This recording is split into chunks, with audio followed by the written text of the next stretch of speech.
What is up, everyone? Welcome to the Fight Like Hell podcast, episode 66. We're coming to you on Wednesday, August 10th, 2022. For those of you who are listening to us in 2148 or something like that, I got my heterosexual life mate to my left and up top that way. No, How's it that way. going? That way. Over here. Yep, over Austin. there. And then Austin, who do we have as our guest? So we have a very special guest today. We have Sebastian. How's it going, Sebastian? Excellent, thank you. Good. So, Sebastian, do us a favor. Tell us a little bit about yourself, like a Super quick couple summary. minute summary about like who you are and where you come from. So I'm from South Texas. Sebastian Guadalupe Gallegos. Mexicans in San Antonio know me as Sebastian. It's just because just the nature of where I'm from. But Sebastian. I was born in San Antonio. I'm from Texas. I am I would consider myself. It's like a thing. I'm like in San Antonio, Texas. It's like half Mexican, and then half like my family's from Texas, so we call ourselves Tejano. And it's a little different where it's like my family's from Texas, like indigenously, like they were like native to Texas, and it's kind of like a thing where we have our own little sect, but then we have the Mexican side of things. And I'm a Marine veteran. I was in the infantry, in the Marine Corps. Mhm. And obviously I lost my arm in combat in Helmand Province, Afghanistan, in Sangin. It was a really bad neighborhood back whenever I was in. And yeah, you don't meet a lot of arm amputees from combat because people don't typically survive. I make that joke a lot now, but it's like people are like, why they never meet arm amputees or prosthetic users. I was like, typically people don't survive because the high blasts, but then like that's a whole nother thing because it's just Iraq and Afghanistan, the wounds are so fucking ugly, but like our survival rate was a lot higher than in Vietnam, because in Vietnam there's almost no amputees because they didn't survive the Kazbak. And so now like I stopped going to school. I have like half a degree, a business degree, to work on prosthetic advocacy, and then also I work for a couple of different companies, and then I just wanted to accomplish some physical things because of a bunch of problems that I've had with prosthetics, and luckily I've had a lot of progress in the past couple of years with prosthetic advocacy, and some goals still for prosthetics, but other things too, just because I there's like a whole sect of things that you run into whenever you try to work on bettering specifically upper extremity prosthetics, and that's like a whole thing, but it's only one part of my life. But it's just something that I'm like, if I consider myself anything, it's like a student, veterans advocate, because it's like, it's just something where like as a veteran, it's like I know that it's easy for me to call attention to myself than other people, just because I'm like, hey, listen, combat wounded, these are the issues that people are facing, and then especially with the VA, I'm really critical of the VA because I kind of fought them quietly for a long time before I was like, man, I could have got y'all guys fired. Like, why are you guys so horrible? Like, why am I still fighting you guys so hard? And so now I'm like, okay, I'm no longer getting my prosthetics made from the VA, and that's kind of a huge issue in the veteran community. And I was like, I'm critical. I would like to call myself like an advocate, but also critical of the VA, because somebody like me is supposed to have a lot more access. And if it's terrible for me, I know it's terrible for everybody else who doesn't have that kind of access. Because I'm like, man, I'm supposed to be like, I have senators' phone numbers and shit like that, and it's still horrible. And I'm like, I can't imagine how many times people are just like, veterans are just told to shut the fuck up because they're just like, okay, just the way the VA handles complaining is kind of like toxic. Okay. Yeah. No, thanks for your introduction. We're gonna do a promo, and then we're actually gonna get into a little bit more detail. Actually, a lot more details, whatever details you want to go into on this topic, because both Austin and I are infantry combat vets as well. So Oh, that's badass. yeah, we were Army, but we'll get into that, and our listeners already know about we were that. the better branch. No. Well, like, not even see. This is something that I like. It makes me so sad of dealing with the VA, because like my best friend is 82nd, and then like all my people that have been. I mean, if we get into it, like the people who helped me build the Havoc arm, I refer to as Havoc arm, they're all group guys, and it's like so weird because like well, I mean, whatever the promo is, but like I didn't even tell. My dad was an Army Special Forces veteran. He was with 1st, 3rd, and 5th and 7th group. He was in Panama, Vietnam, and so like 20 years. And people are like, "Why are all these Army guys help me so much?" It was like because my dad was really respected in the Army, and I was like, I had no idea about like why Army guys kept helping me, but I was just like thinking, like I was like, man, I was born on Army base. My dad was a Special Forces medic. He taught at JFK schools, and geez, he did everything. It sounds like. Yeah, he was in for 20 years, and I think it's just because a lot of that was because he was in Panama, and he got to serve with Benavidez, and I don't know if you know who Benavidez is, but he's like Master Sergeant Benavidez. He's just like a Special Forces legend, but just a lot of those guys, specifically, I don't know if you guys know about the Panama stuff, but a lot of the Spanish speakers were recruited to the groups just because what was going on in Panama.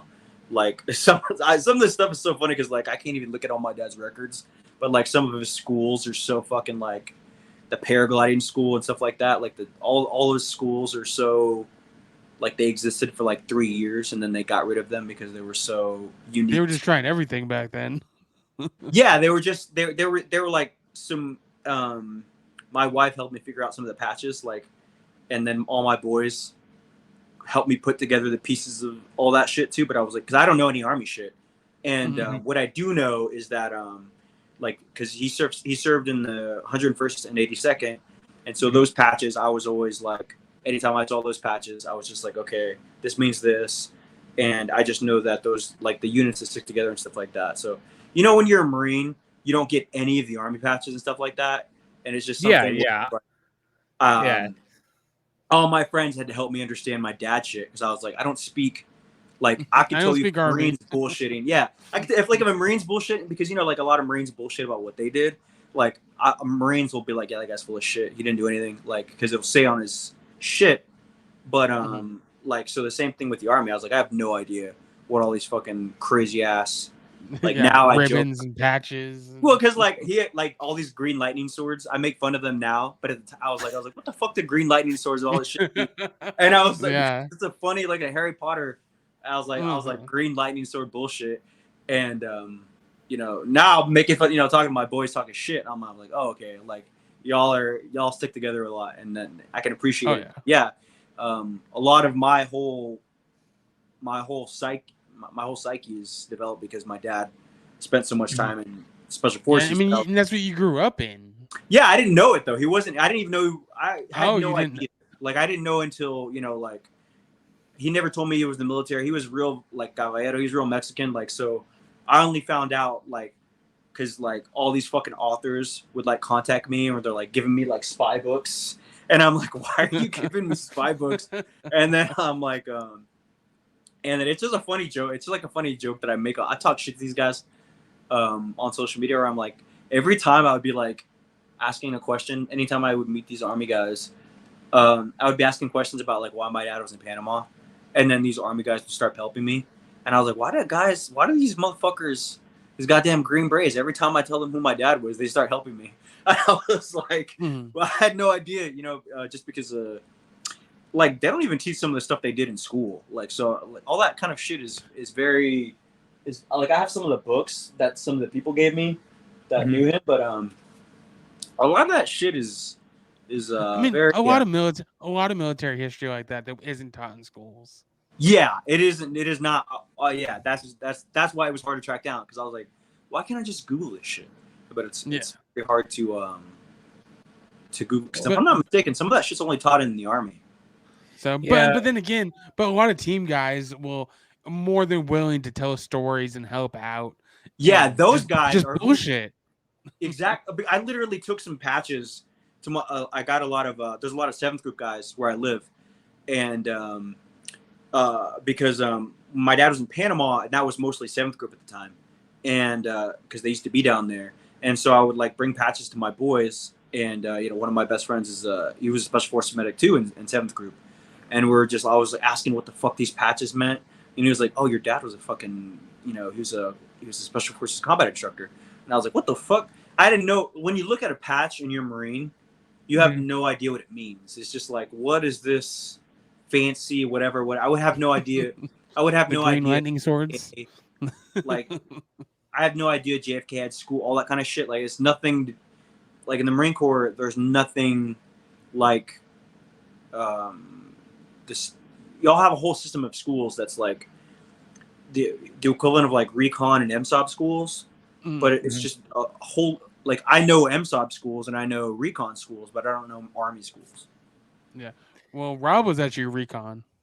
Yeah, I was infantry recon with a sniper section, but I was in the recon side. Yeah, so you know what I mean. It's like y'all schools are so different. It's really hard to. Oh yeah.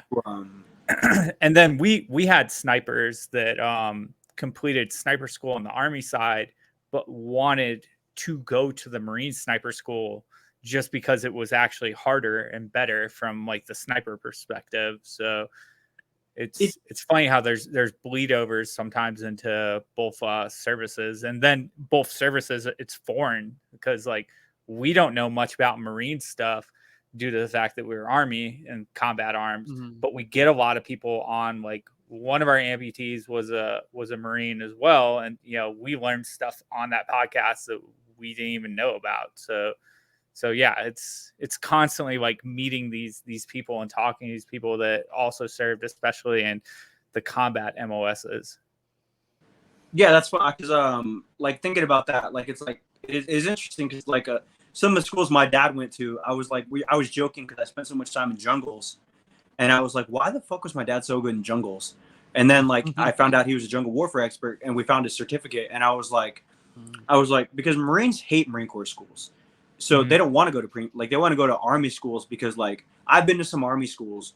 Y'all get so much better financial treatment because I'll never forget the time I was like, bro. I remember one time we were at this Army course in Fort Irwin. I mean, it's because you're they just don't care about you guys. They're like, we're gonna give you hand-me-downs from the Army, hand-me-downs, and then that's what you get. Okay, but this is a good story. There's a horrible example when you give people stuff that they're not used to.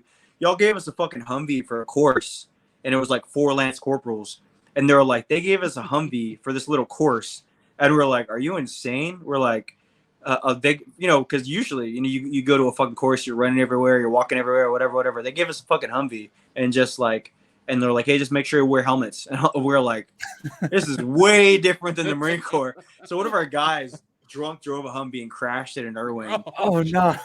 That night. That's why you don't give Marines Humvees, bro.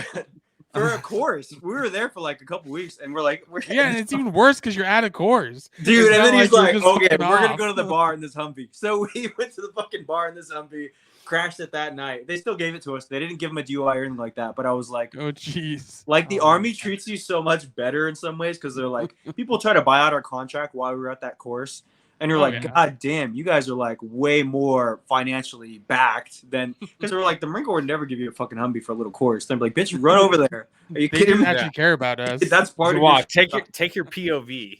Yeah, it's insane. Like it was just funny. I'll never forget that course. A couple of guys that I served with in that course, they ended up being killed in combat. But we talk about that course with their family because they're like, yeah, they fucking gave us a Humvee for this course, and then we crashed it. I didn't crash it. This guy crashed it, but he just drunk drove a Humvee the first time the Army gave him a Humvee, and it was just really. How much shit did he get after that? Well, that's how I know y'all's guys are cool because they didn't tell our command. They were like, because if they would have told our command, oh my god, that's what I'm saying. You would be fucked. There have been people getting busted down. Yeah, Article 15. I mean, fucking hazing. There would have been like, it wasn't me, but they gave us. I think they gave us 2 Humvees, because we had like 8 guys at the course, and it was just insane that the Army was just like, so you guys are here, okay, we're gonna give you a Humvee just for the whole base for whenever you're here, and we're like, that sounds just about right. When they're like, just make sure you wear a helmet. They didn't give a fuck if it was your Kevlar civilian helmet. They were just like, wear a helmet. We're like, because in the fucking Marine Corps, if you get a Humvee, you have to like check it out. You have to have a fucking license for it. You have to have all your proper PPE, check it back in. And then the fucking Army's just like, bro, take that Humvee over there. Make sure you guys are wearing helmets to get to your course and shit like that. We're like, all right. Yeah. Like, I mean, if it breaks or something, you're just going to get another one. that's the policy y'all have. That's the policy y'all have. Actually, if it breaks, we're just gonna get another one. Yeah, no, exactly.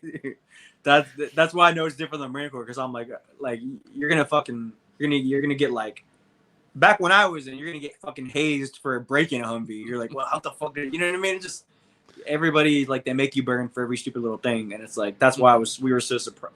We were like shocked that they gave us fucking a Humvee for this like 2-week course. We're like, well, you know, it made us feel like we're like what's it called, like abuse victims. What are they? We're just like, oh my god, they're gonna give us a fucking a mode of transportation. Do they know what they're doing?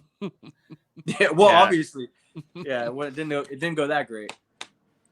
We paired up with some Marine recon guys out in like Telfar and Mosul, and did a couple like joint operations with them to see like some of their tactics versus ours. And they were just flabbergasted at the fact that we were all rocking M4s. We had silencers.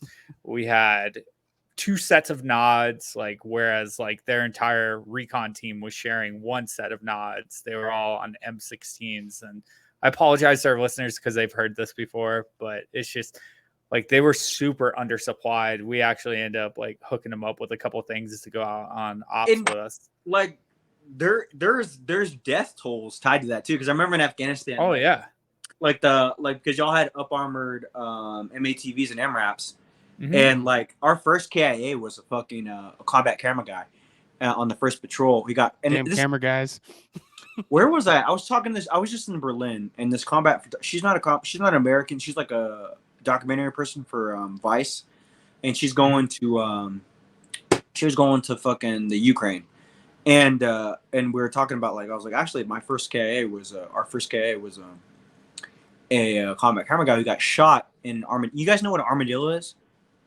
Those up armored fucking they're pretty much up armored 18-wheelers. I forgot what the fucking military term is, but they're just like supply trucks that they put fucking up armor on or whatever. But it's got a little opening, so a sniper killed. Oh, okay. I know you're talking. We call them armadillos,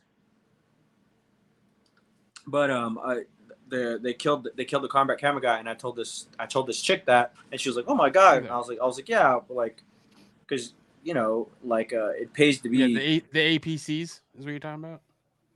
Yeah, so we were using them in Afghanistan. So to give you an idea of like how ghetto that was, because you guys already had MRAPs and METVs, and then I was like, I remember waking up in BAMC and San Antonio at the Army base, and I was like thinking about my boys, and I was like, man, these motherfuckers have up armored. They have you guys had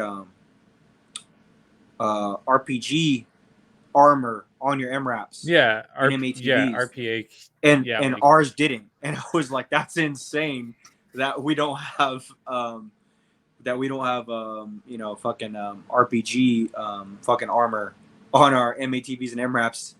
And y'all do, and I was like, that's insane. That, like, because at our ODA was at our little PBs and our little fobs, and ODA guys all had their fucking you know, their MRAPs and MATVs in the same section, and they're all like, still we say MRAPs and MATVs like even more up armored than ours, because ours were just built for IEDs and y'all's were built for RPGs, and it was like, damn. But yeah, it's crazy the amount of like, maybe there's like a fucking justification for that, because we were almost exclusively ground patrol. And to be honest with you, like one of our major KIAs was them taking out an entire MATV, and we were like, well, don't put fucking 4 guys in one vehicle again. Automobile, like walk on your feet, because it was in Afghanistan. You know what I mean? It was more dangerous. I would always prefer to walk. Like I always preferred to ninja around. If it's me, I didn't. Like when you're in the military, you don't get to make all the decisions about who's being lazy whenever you're crawling through fucking ditches and canals and shit like that. But I always felt safer if I could see where I was and if I could get out and shoot where I was. And like the weapon, we call them weapons guys when they're like the big guns. Those guys, I never wanted to be that because I was like, just the thought of like being able to get all taken out one time. It's just to me, it always felt. I never wanted to do that. I never wanted to be like on a vehicle mounted shit.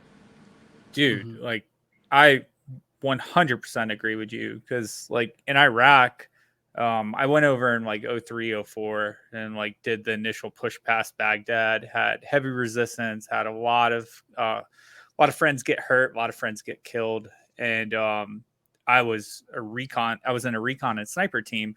So we stayed the fuck away from the vehicles and did a lot of our missions on foot. And we go kick out. It'd take us a day or so to get into position, and we just set up our hide sites and be out there for 72 hours or whatever. In Afghanistan, I was a gunner on an MRAP. And talk about like just like nerves. Like you go out on a mission as a gunner and you're just like, I'm just waiting to hit a fucking IED. Whereas like when you're on the ground, like I felt like I had more control over what I was doing, where I was going, where our team was going. Even though you're technically unsupported, I felt safer on the ground as well versus like being in the MRAP as a gunner. Yeah, it is. It's a weird because like that is something like maybe there's like I guess it's your priorities because like I kind of make fun of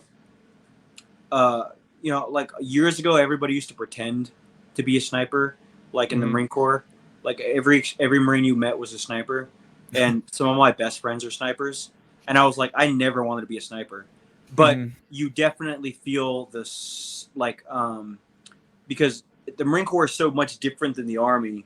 In that, like, I definitely, in the civilian world, I'm like, man, I really like the idea of being able to see things before they get to me.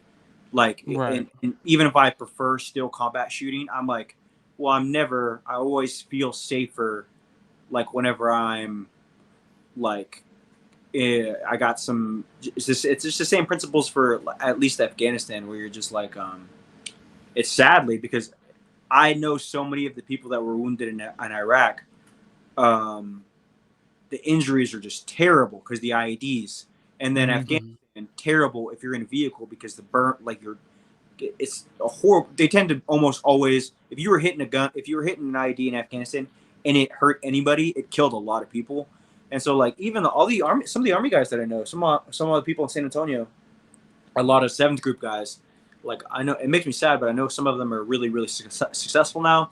So it's cool, but like their stories are like everybody in an explosion died, and anybody in the vehicle who got hit died, and that's to me that was the rule. If you're getting hit in Afghanistan and it makes it through the hole, you're dead. And yeah, you got EFMPs too, and those were a game changer. When those came into play, like when they were actually able to penetrate the hull of these up armor vehicles, it's a catastrophic kill to everyone inside that vehicle. Yeah, that's what I was trying to say. It was like because like if you're and even I know it's rare for people to live through high blast like me, but I was like I always felt better like because just the range of IEDs on the ground, like obviously my unit lost the most since anybody in since any unit since Vietnam, but still, whenever you compare some of the numbers, they're skewed by vehicles because the vehicles, vehicles are anytime a vehicle gets hit, it's really you're not killing like one person, you're killing and even the fucking doors, like even the doors when you bend those doors, like sadly, I know some people that like the doors once the doors get bent. It's like you're burning alive in there because you're not. Yeah, you can't get those things open. With how much those things weigh, it's not like a car door where they weigh, nothing. They're super thick and heavy. Yeah. So when they get bent, it's like no, there's no way. So So that's why I was like, I always preferred that, and I was like, just something. It's just because I know a lot of people that were mounted, and I was like, I wouldn't want to be mounted. I'll fucking work out, like I'll hike. I would rather be dismounted.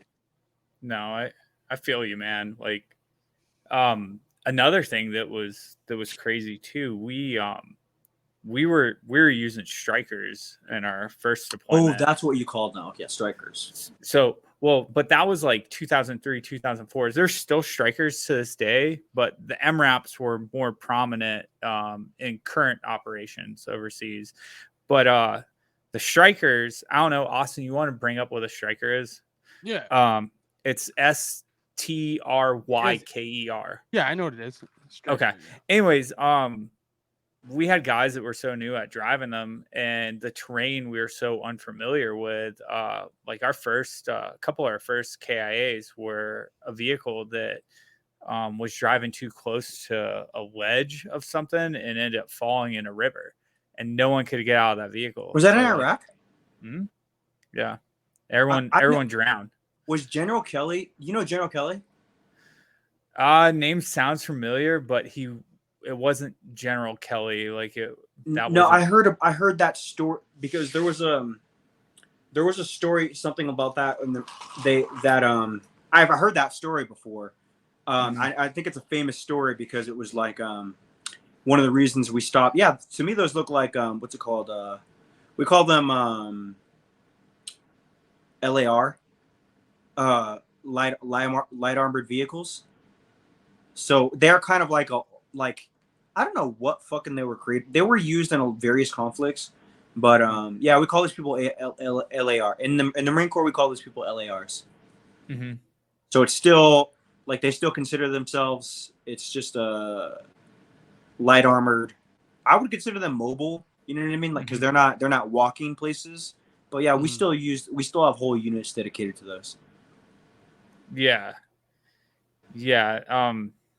I guess like the point of them bringing it up is like I definitely agree with you. Like being on the ground was better. And plus, like you can hear a vehicle coming, and then whenever we do like our Black Hawk missions or whatever, I was constantly worried about getting like shot out of the sky, and we get shot out of AKs and RPGs, and it's fucking scary. Versus like if you can be on the ground, you can actually put the fight to the enemy versus being in a vulnerable position and even an up armor vehicle, you're kind of vulnerable. Yeah, because I remember when I first got there, like they had a rule where because somebody got shot down, that that you had to have escorts during the day, or you couldn't fly. Mm-hmm. You could and it was just like because before somebody got shot down and they must have killed a lot of people because they were like you can't fly without escorts anymore during the day, and it became an issue for Kazbaks because they couldn't fly without escorts. And that, to be honest with you, I like people are always like, if I was loyal to the Air Force, because like the PJs, and I was like, this is a whole nother thing. But I talk shit to PJs because I was like, you guys were deploying from the fucking giant ass mall in Afghanistan and Iraq. You weren't living and with the enemy every night. And so to me, people were always like, but you got saved by Air Force. I was like, no, I didn't. The Americans refused to land whenever I was wounded. Brits saved me. British Marines saved my life because Americans wouldn't land because it was hot. And I was like, I'll never fucking forget that shit. So the only people who could go against that rule were Brits about, like, because nobody would land on hot LZs and what they would fucking classify as a hot LZ or whatever. And so, yeah, a lot of people died because, one of our guys died. There's a lot of reasons. I don't have that much respect for our Air Force because a lot of things happen, at least for our unit in Afghanistan, where people weren't Kazbak because they wouldn't come in. And then like they like fucking, like one of our helos got taken by fucking Secretary of Defense because he was so scared. He wanted to go show how brave he was. And then he got, they got attacked. And then like the Secretary of Defense took Gates.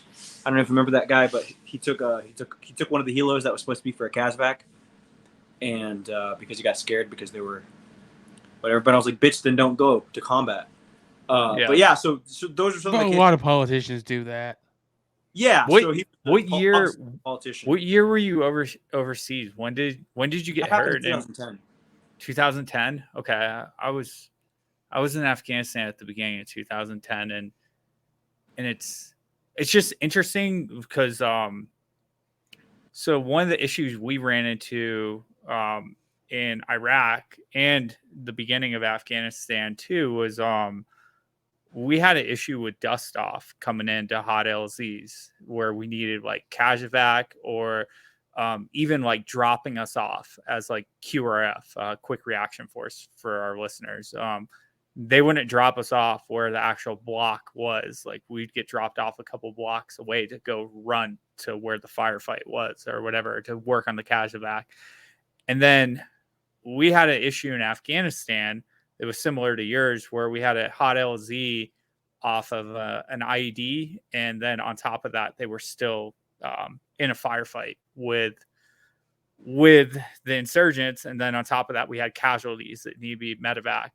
And dust off refused to come, but the PJs came in and they actually helped our asses.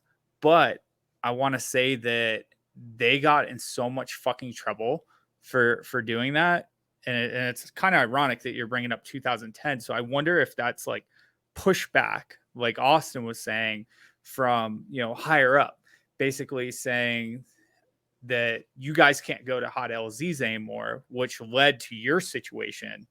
You get what I'm saying? So it's like I don't have. It's people in the offices that tell them what not to do. Well, I mean, to me, like they were coming like because in Afghanistan the PBs versus like Leatherneck. I was like y'all are saying they were saying at these huge ass bases, and I was just there's a difference between getting attacked at night and then like getting a fucking phone call and like, oh, I gotta leave the gym. And to me, I was upset because a couple of them like people are always like, but didn't they save you? I was like, no. The only people that were willing to come in were Brits. So Brits saved me, and it was really weird that Brits, because we took over for Royal Marines, but it was just a really weird memory to get picked up like you're bleeding out. And then like the fucking guy with the not accent, even your own people. I got you, brother. Like I can't even impersonate the guy's accent, but it was so funny, like seeing these fucking. That's why I'm so loyal to the Brits, because I was like, yeah. I mean, just because they but to me the PJs like maybe they were told that they couldn't come in, but I was like because like ODA was right there too. So it wasn't like because I think it was an issue because before we got there you had to have an escort. So I think somebody got shot down somewhere in that area, but it was just like, and then we had so many super young Lance Corporal engineers, like 18 to 20-year-olds, just completely obliterated by IEDs, triple amputees, and stuff like that because the Air Force would make them clear LZs.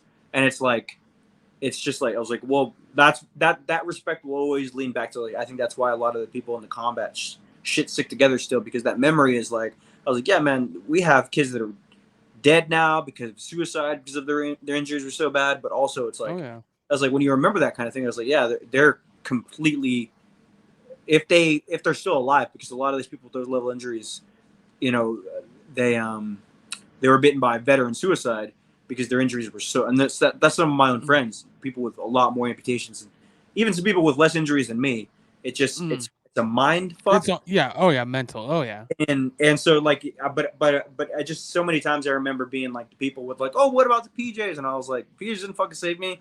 And I know that they didn't land, and they didn't, at least they weren't helpful where I was to the people, because everybody, at least in the Marines in that area, especially recon, and MARSOC was also there. It was always like, we're loyal to the Brits, because the Brits would be like, I don't give a fuck. Besides Cobras are like those.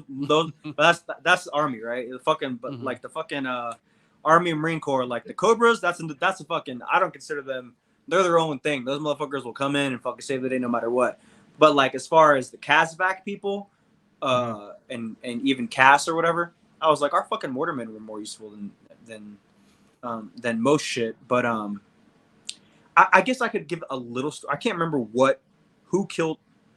I'll just say that we had some KAA from Blue on Blue from CAS. So it's like, you know what I mean? It's like a thing where you're just like, there is a different risk involved, right? Because we have some one of our most famous Marines from my unit, Abate. You know, he was his family, and it's hard to talk about now because I'm still so close with all my friends and their families and shit like that. But like, yeah, he was killed by an airburst.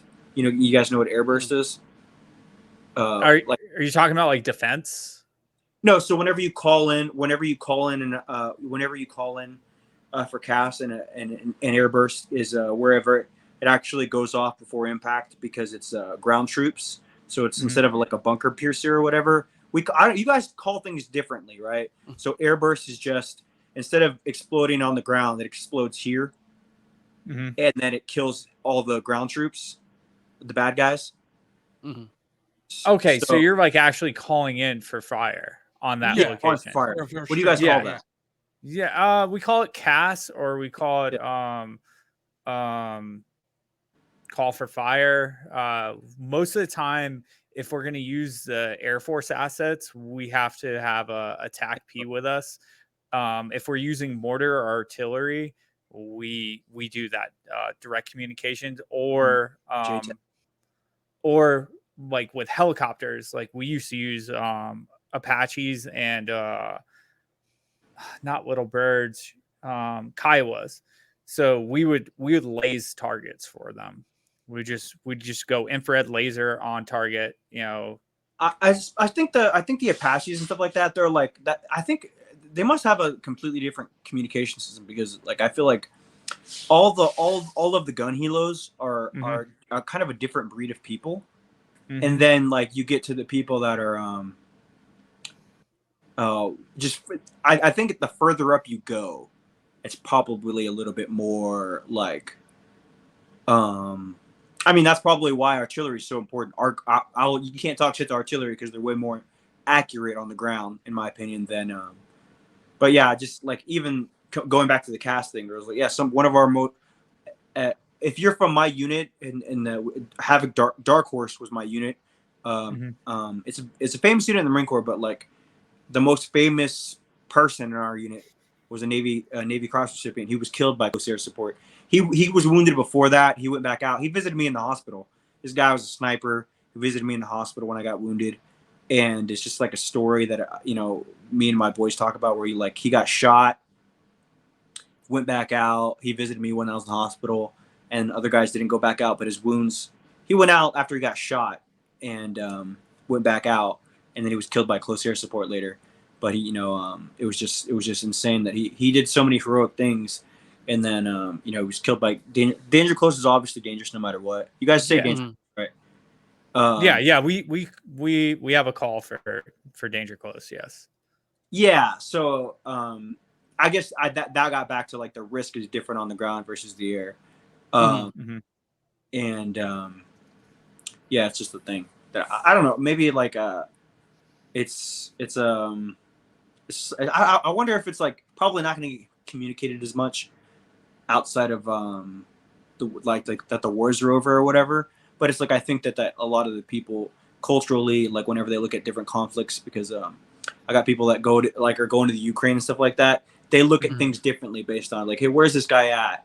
Like where is he at in the Ukraine and stuff like that. I guess it helps you, especially for young troops, helps them understand the levels of risks in different MOSs. Yeah, definitely. I gotta do our promo because 38 minutes in. No, you're good, man. You're good. I was like, yeah, you're good. I'm gonna do our promotion, and then I got a couple questions for you, and we'll get into more of your backstory. And just so you know, like this has been an awesome conversation. Let me hit this promo. All right, our two sponsors of the podcast I'm going to do them in reverse this time. I got Patriot Cookies. They are a cookie company that is actually run by a Marine, correct? He was a Marine. No, Marine. Yeah, I'm pretty sure he's Marine. Yeah, Johnny B. Tackfit. Thank you for helping me. My brain blanked. Anyways, he's got a company that has all these amazing cookies. He was part of the 22 challenge last year, which we're going to be talking about a little bit later. And Also, if you want to save like 15% on some amazing cookies, go over to his website, check him out at patriotcookies.co. I'm pretty sure it is, or something like that. Yeah. We include it in the, yeah. It's in the show notes. and use the code Fight Like Hell, all one word, to get 15% off. Next, we're going to talk about Invicta Coffee. Invicta Coffee is a veteran-owned company by our friend Spencer out of Arizona. I mean, usually we do Invicta first. I said usually you do Invicta first. You're doing it backwards this time. I think my Starlink is cutting out. Can you not hear me? Nope. I think it's my Starlink. Finish that promo. Oh yeah, so and I can hear you just fine. So Invicta Coffee is a coffee company ran by an army veteran. He does amazing coffee. One of our favorite blends is the pecan and bourbon with our good friends over at Sister Dale. And they give a portion of their proceeds to mental health organizations. And then you can use your code Fight Like Hell to save some money on some good coffee. Awesome. Now let's get back to what's going on below us. So what are you doing down there, Sebastian? Our listeners need to tune in at 40 minutes ish if you want to see Sebastian putting on his prosthetic. Oh, I was putting on one of my. I'm putting on my arm that I'm going to use for the Warrior games. And, no, we want to get into that stuff. Like, yeah. So let's get into that. So do we want to just skip Weekend Adventures, Rob? Yeah. Fuck the Weekend Adventures. Like, I love you, Amanda. I'm sorry. I love you, Amanda. It was amazing with you. But we're gonna talk about. So let's get into the whole thing, Sebastian. How did you lose your arm? So I was a rifle team leader in Afghanistan. So this is funny because I talked about this with the families recently, just like because I had a son and I was like, I want to be honest about what happened because generals know and all that kind of shit. But you just like when you have a son, I just had a son like 2 months ago. You want to make congratulations. Yeah, so you know what I mean. Like my dad, like, you know, like it's something you never want to your kids not to know what happened to you. And I'm like, I only have one kid. And he changed my whole world. And I was just thinking to myself, I'm like, I don't know anything about my dad because he fucking spent so much time in Panama. And I was like, I had to learn so much of his story from Special Forces guys. And I'm like, this is terrible. Like, why do I have to my dad was so quiet. I never knew, you know what I mean? I was the assistant patrol leader in fucking Afghanistan. I was the first team leader on this specific patrol. Obviously, like whenever we got there, there's a shit ton of contact, and I guess this is good content, and it's gonna be like a little bit like I don't know. Yeah, lay it all out there, man. Yeah, no holds back. Generals have heard this story, and the families know this story recently because I didn't want to tell people for a long time because I had this guilt about it. But that's also like why so many veterans, especially people from my unit, have committed suicide because like they have this guilt with them. Yeah. So and they don't talk about it. They don't share it. They hold it in. It's hard. The best thing you can do is talk about it and share it, though. And it's like just this happened a couple weeks ago when I was on my way, but I wanted to tell my families because I was like, I don't know if you know what happened to your son, but like before I die, I want to be able to tell you I told you the truth because I have a son and I just would hate for them because like I still have a lot of Gold Star families that I want to one day talk to their kids about who their parents were. And I always think like in my head, I'm like, man, God, I can't believe I never told them the truth about like what happened or whatever. And then it's not like political or anything like that. It was just like, it's just a guilt thing. But so I was with Havoc Dark Horse.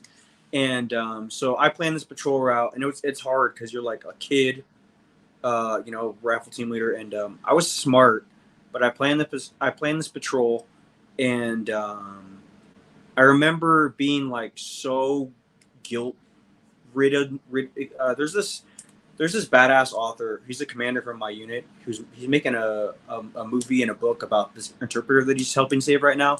And I want to talk about that. But I talked to him about like some of the things that he wrote helped me with the guilt of talking about my shit. So I planned this patrol route, you know what I mean, but as a fucking rifle team leader. But I was only a Lance Corporal. Lance Corporals are only E3s. So I was I did well in the Marine Corps. You know what I mean? Like I was really smart. I got a good ASVAB score. I didn't want to join. I didn't want to stay in forever. I wanted to go to school always. So I was a patrol leader. But I was only an E3, and so only people who be in the military have an understanding of the dichotomy of being in the military. Why being an E3 is kind of works against you in combat, and so and I was only in for 6 years. I feel like I should talk about that because I yeah. Afghanistan once, and then before that, like just a MU where you just train a bunch of different special forces all over the world, in the jungle and shit like that. And then, I planned this patrol route.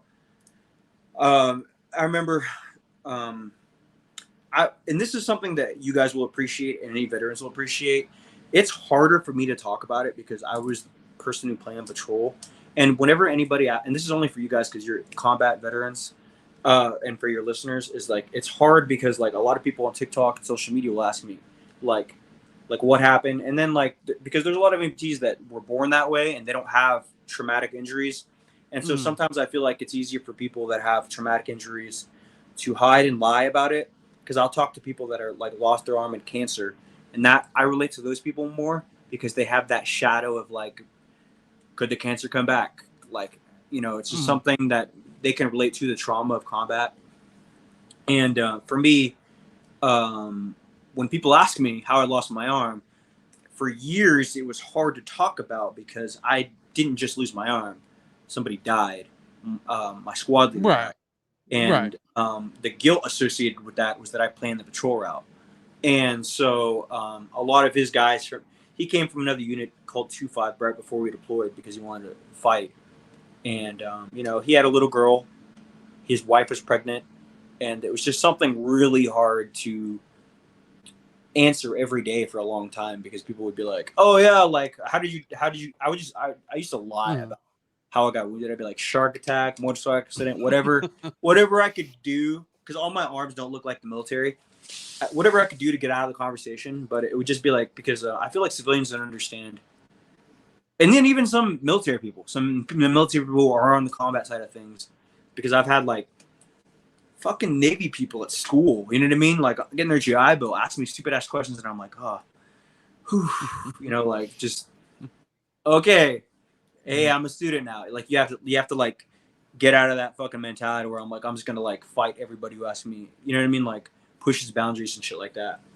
But so I planned a patrol route, going into a little patrol. So to give you an idea, there was a captain on our patrol with us. He was the company commander, and that's a big deal if you're in the Marine Corps because he wasn't even the platoon commander; he was in charge of the entire company, and he was with us. And so we were going and through, and there was an engineer. I wasn't supposed to be point. There was a lot of criticisms at the time, even though I was a fucking kid in the Marine Corps. A lot of people were wondering why I was in the front and why my squad leader was in the front. My squad leader, Sergeant Tony, I'll say his name. I've told his family. His family knows how much I love him and adore him. One of the bravest motherfuckers I've ever met. But people were always wondering why the first team leader and the first squad leader, or the squad leader, were in the front of the patrol. And like to me, I was like, if you don't know anything about the Marine Corps, it's called a fire leader concept. And in the Marine Corps, you have to lead from the front because especially with us, we were losing so many guys so fast. Like, it's just the only way you can get people to follow you into fucking hell is by being in front of them and being like, hey, no matter what happens, if I'm in front of you, you understand that I'm putting myself at that risk. And so people were like, years ago, like a decade now, people were like, why the fuck were you guys in the front? And then I was like non-Marines. Marines knew why we were in the front. Marines, because that's where the people, like the kids behind us, were younger, scared. I mean, a good leader leads from the front. And it's just like, people are like, why would you do that? I was like, because that's how you create a turnover of leaders where everybody's a leader because they're like, yeah, listen, this motherfucker's in front of me. He's got everything to lose and he's put himself in front of me. And it's just funny because like when you meet people that are bitches and they're not willing to be in the front, and I was like, that's why nobody will follow you here, civilian world, business world, whatever. If you're not risking yourself, then people are not going to follow you no matter what. And then, so yeah, we were. I was second behind the engineer. This happened like recently. I got off. The engineer kept taking like all the, I don't know if you guys have any like combat hunter training, but like all the sport, he kept taking like the beaten path. He kept taking like, if there's a bunch of is this video for your viewers too or no? Yeah. So like if you have for anybody who's not in the military, you have a beaten path, and you're trained, if you're not lazy and tired, if you're weak, if there's a beaten path in the Marine Corps, they teach you don't take the beaten path because that's where the IEDs are. That's where the contact is, right? Yeah. So like he kept taking what would be the beaten path, and so me, like I was very fit, I'm like, and I wasn't tired because I was a fucking beast at the time, and he kept taking the fucking beaten path, and so 5 minutes before I got wounded, we had just come from like a fucking bazaar or a little orchard. We came from like a little orchard where we were like talking with these villagers. I speak Pashto. Tapa Zapa Pashtuke Habarikawe, like Zmanum Sebastian. The Marine Corps sent me to school to learn Pashto. So I was translating for people because I speak Pashto. I speak like 5 languages. And so we were on route on the route home, and whenever I planned patrol route, like even my own people were like, "Why did you take this patrol route?" And I was like, "I didn't plan that patrol route. It got changed." And recently, I found out from my saw gunner. I was training. I don't know if y'all saw anything. I was training MMA with my saw gunner in Pendleton for the Warrior Games, and I was just like, "Fuck the Warrior Game shit.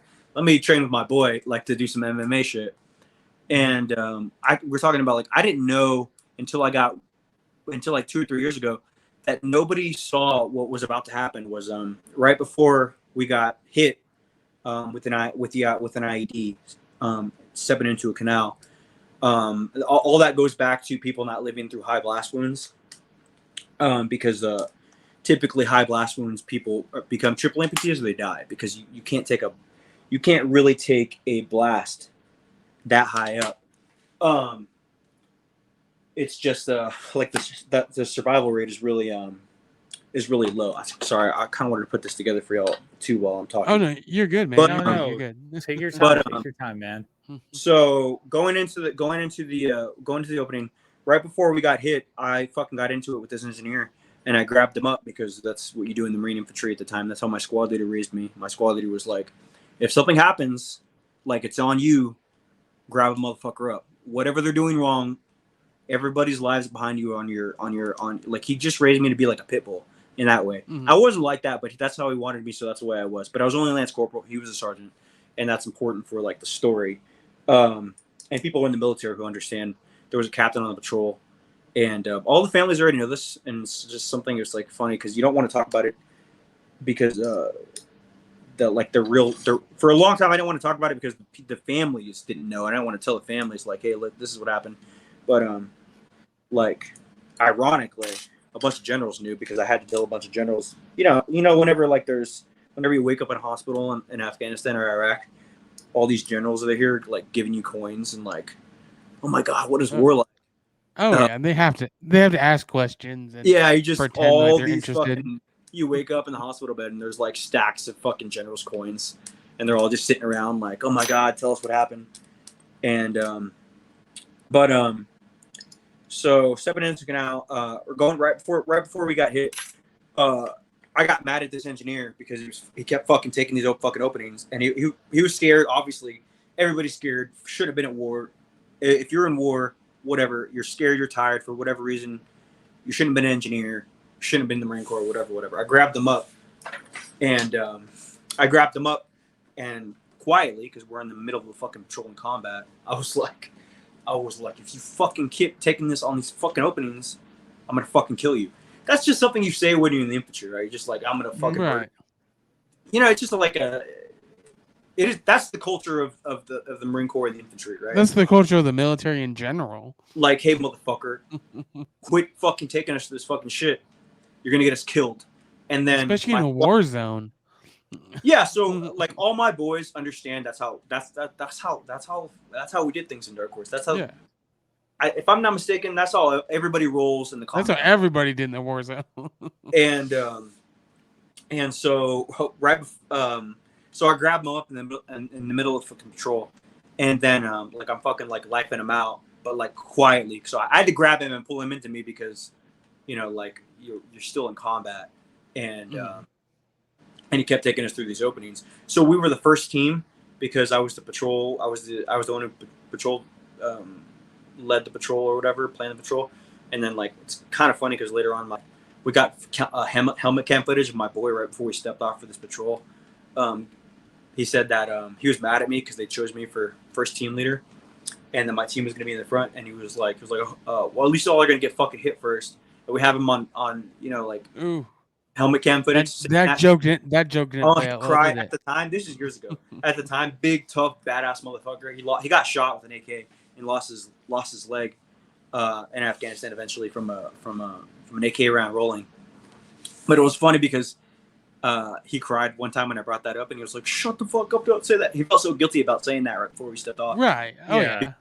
Because we lost my squad leader, and so when I'm choking this guy out, I'm lifing this guy out.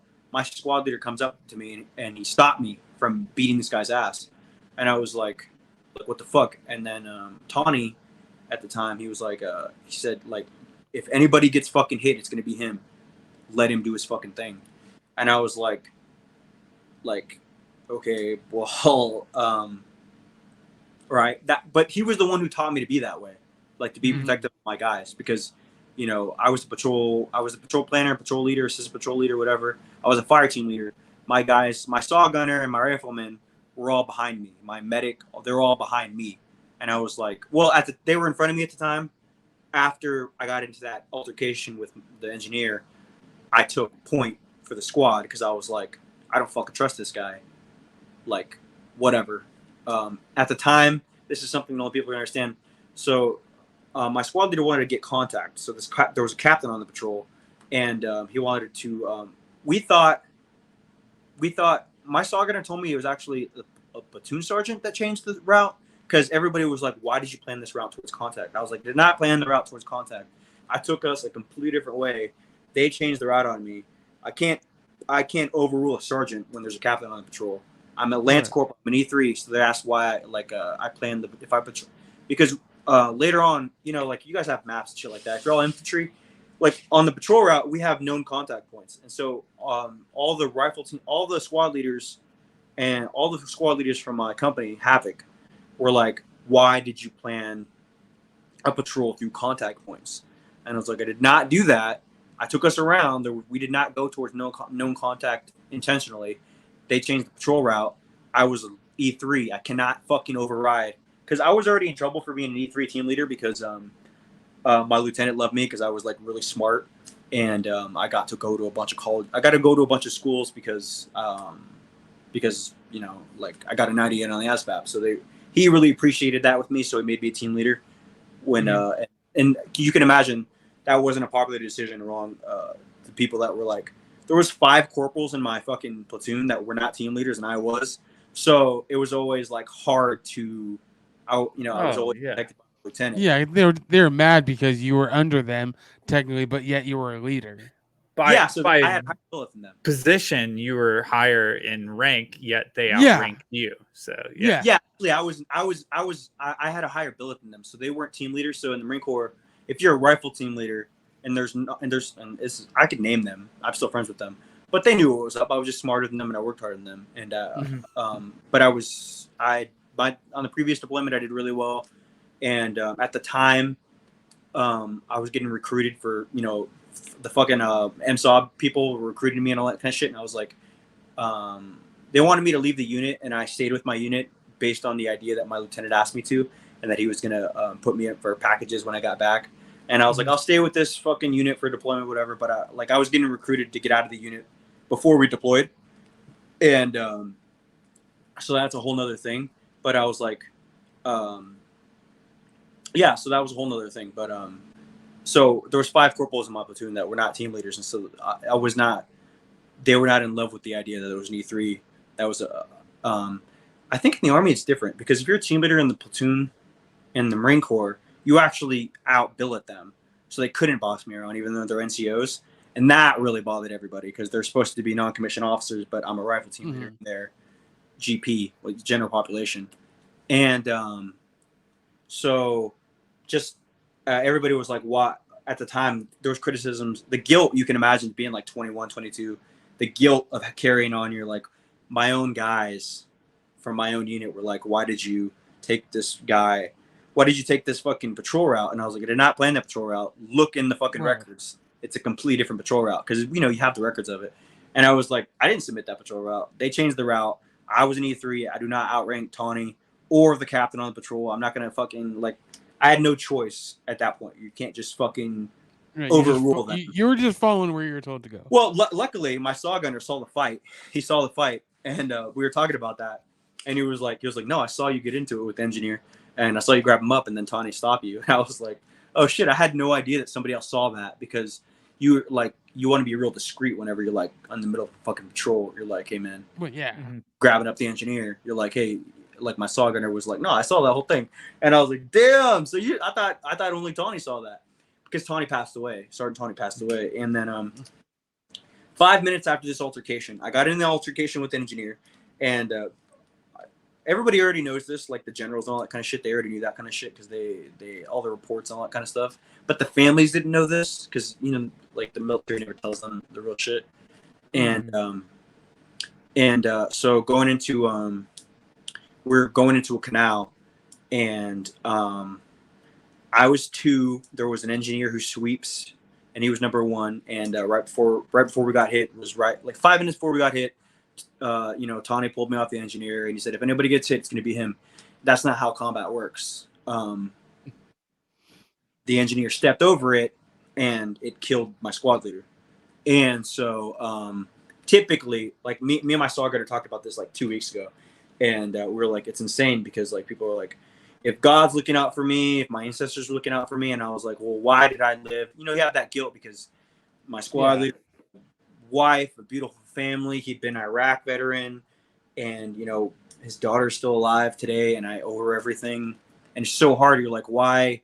And I was thinking about it now, man. I was like, man, thinking about it now, I'm smarter and stronger than all of them, and I was like, I'm so happy that it was me. Because nobody else would have been able to live through that. And I was like, I'm glad that because we were talking about why I was in the front, because people outside were like, why was the rifle team leader? Why was the first rifle team leader and the first squad leader in the front? The Marine Corps just sent me to a $70,000 school. They were wanting to know why they sent me to put me at point. And I was like, well, because I got into it with the engineer. And then Sergeant Tawny pulled me off of him. And I was like, well, I can't overrule sergeant, but what I can do is go point. And so it was just like a thing in the military because people were like, well, at the time, and I don't like using the P word, but for combat people, they're gonna understand more. Like people, when I would explain, because you have to explain this so many times right after you're wounded, and you're like in shock and all these drugs, and you're like in the hospital, like all these fucking officers and staff NCOs, like, why the fuck were you guys in the front and shit like that? And I was like, to fucking pogues, they wouldn't understand that I was like, my team, I know their families. They were young kids. Like all I did all through the deployment workup was train them. And I was like, this fucking engineer is not with us. He was a fucking pogue. They can consider themselves engineers, whatever.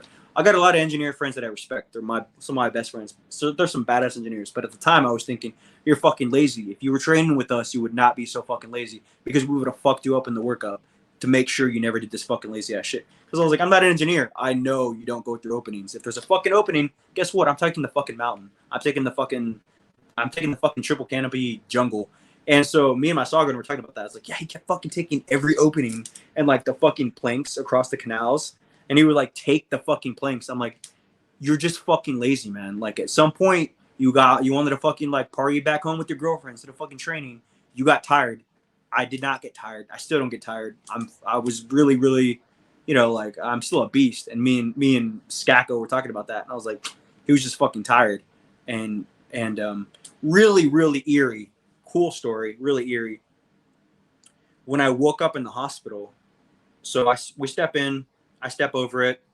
Nobody knew I got hit. I saved myself. I crawled out of. I was drowning in the canal for like 5 minutes because I was number one for the actual, combat engineers. They get attached to you, so he wasn't with us. He was attached to us. Yeah. And so nobody knew I was injured because I was first team leader, right? And then our squad leader was wounded, and he died on the helo next to me. And so everybody was confused because we were in charge, so nobody knew I was injured. And so I was drowning in the canal, and I saved myself calling out of the canal because I didn't know the extent of my injuries. And then, obviously my squad leader passed away on the helo next to me.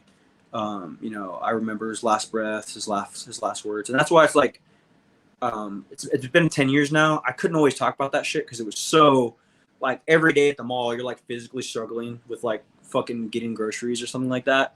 Mm-hmm. And like somebody would be like, oh my God, like, they'll see my prosthetic or see not my prosthetic and be like, what happened? And you're like right. sweating, and you're like, oh, I'm gonna have nightmares because of this shit. And you're like, yeah, pain. And they're like, so what happened? And you're like, it's like, I used to say at the time, like, it's like every day of your life you had no idea that people were gonna ask about the worst day of your life forever. Well, and especially when you lose something like your arm, and especially in a combat situation, anybody you see is gonna come up and ask you what happened. Well, like, even combat people, like, not a lot of people lose people. You know what I mean? Like, and it's sad because, like, the other day I was training for the Warrior Games, and there was this person who was making comments about, like, this person was making comments about, like, how she was making jokes, how, at her unit they were worried about, I know some badass Marines that don't make this. I mean, I don't know if I should talk to this story, but it's made me, like, they said that they were making comments like they always had, like, they're my age group, so I can say it. Like, they were like jokes about like losing everybody in a van to their shop, to their whatever they did in the military. That, they're like, they have like their admin shit and they're in their shop or whatever. Mm-hmm. But I was like, so hard for me was like going to school and interviews where for like the GI Bill and then working, stuff like that. I lost my platoon. I lost my squad leader. I lost my platoon commander. I lost my first team leader. It was so weird to lose all the people that raised me in the Marine Corps. And that was really hard, like, because I lost so many of my friends in combat that it was really unique. So the trauma was very, like, I could never talk about it because I was like, man, it was hard as a civilian getting out of the Marine Corps and being like, you have to like fill out, for veteran resources shit. They're like, we need to hear from the people that are in charge of you. You ever fill out veterans shit? And they're like, we need your squad leader, your platoon commander, all that shit. And I was like, well, actually they died in combat. And that's I really don't have any of those. And it's but like, people are like, why it was so hard for me to talk about. I'm like, man, I was a kid. And it was hard to talk about for a long time. And it's survivor's guilt. Yeah, exactly. And then I was like, I didn't even know anybody saw that fight. But even more eerie was in the hospital when all the generals are asking me about this shit. I tell all these generals this story. The nurse comes up to me.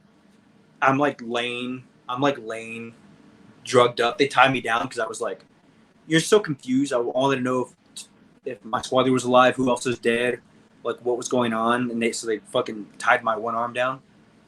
And the nurse at Bagram, I think it was Bastion or Bagram. I got Cas back by Brits. They took me to Bastion first. Oh, okay, first, yeah. Yeah, so they so it was weird, you know what I mean? All these British people. So I think I woke up and I think it was in Bastion, or maybe it was Bagram, because I was only at Bastion for a couple days, and then Bagram. They said that the nurse somebody next to me wanted to talk to me, or like that, whatever. They opened up the curtain, and the engineer was there bawling his eyes out, just crying. He got rocked. He got TBI, but he didn't get killed. And it was so insane that the engineer, who I was telling all these generals what happened, because the generals made me. There was like 3 generals, and they all made me. I have their fucking coins. They're all 4-star generals. Like, they're making you like not making you, but they just want to know what happened. And he was right next to me and he was crying, and I felt so guilty. I lied to him and I told him that Tawny changed the route, that it was his fault we got hit. And I was like, that's not what happened. Tawny defended your life. I was going to kill you. And then, my squad leader stopped me from fucking choking him up. And because he just pulled my squad leader was the kind of guy that would grab somebody up if they were going to kill us. If they were going to get us killed, he'd grab them up to save everybody else, right? So he's the one that raised me that way. So it was just like I lied to him because I thought he was going to go back out because he had a TBI. He had a traumatic brain injury, and they still at that time in the Marine Corps, they made people go back out. It's insane. War is terrible, but I just assumed that he would go back out. I found out from my saw gunner that I don't think he went back out because he was just traumatized. But because a lot of our guys did go back out after that. But yeah, he was right next to me when I woke up, bawling out, crying from the guilt. And I was like, yeah, I know. It was kind of your fault. You're an engineer. I'm a rifle team leader. I was dependent on you clearing the route. He was like, fuck clearing the route. I'm just going to walk wherever I'm fucking. He was just tired. But not, he didn't, like, engineers they didn't have to stand post. So, like, for grunts, it was like, why are you tired? We were in a firefight right before we stepped off of the patrol. So you didn't mean, like, for the infantry guys, it's harder to hear excuses. When you're like, you're tired from what? We got in a firefight 2 minutes before we stepped off for the patrol at the front of the fucking PB. And it's just like for us, you're like, what are you tired from, motherfucker? They don't even let you guys stand post. I planned the patrol on radio watch last night. It's just it's like a weird thing that you'd have to be like there to understand like why we were hard on them. And I was like, because in the Marine Corps and the infantry, they don't let the engineers stand post so they can be fresh minded for everything. But so I just told them that my squad leader changed the route, and that's why we got hit. But I was like, even if he did change the route to contact points, he wasn't clearing, so it didn't matter because he was just fucking tired. So I was like, yeah, he saved your life. I lived. It was just really fucking weird that my squad leader was like, if anybody gets hit, it's gonna be him. Let him do his job. And I was like, all right. And then like a decade later, me and my saw gunner were talking about that, and we're like, he was like you're the only one who could live through a blast like that. And I was like, I know it's weird thinking about it now. I was like, you feel all this guilt, but also like maybe I was protecting my saw gunner and my rifleman and my medic, and I was just thinking to myself like, thank God it was me, because I don't know, like, because you guys know that you don't meet arm amputees because typically if you take a high blast, my back was my primary injury, you become a triple amputee because it tries to, the IEDs in Afghanistan in a canal, they typically tear you in half, and that's what kills people. My squad leader, he was, it tore him in half. Typically IEDs in Afghanistan, if you're wondering why you always see, you're in Afghanistan, if you're in Afghanistan, you know this, the IEDs, they're designed to rip you in half. At that time, they were designed to rip you in half. And so typically, if there was an army amputee from an IED, they would be a triple amputee or a quadruple amputee. And that was something that we were studying before we got there, because we had a lot of quadruple amputees. So the reason I took so long to rehab from my injuries was because I had so many injuries on my hand, neck, and back, because what was the recovery time like for that? I mean, I was in the hospital for I had dozens of surgeries. I was in the hospital.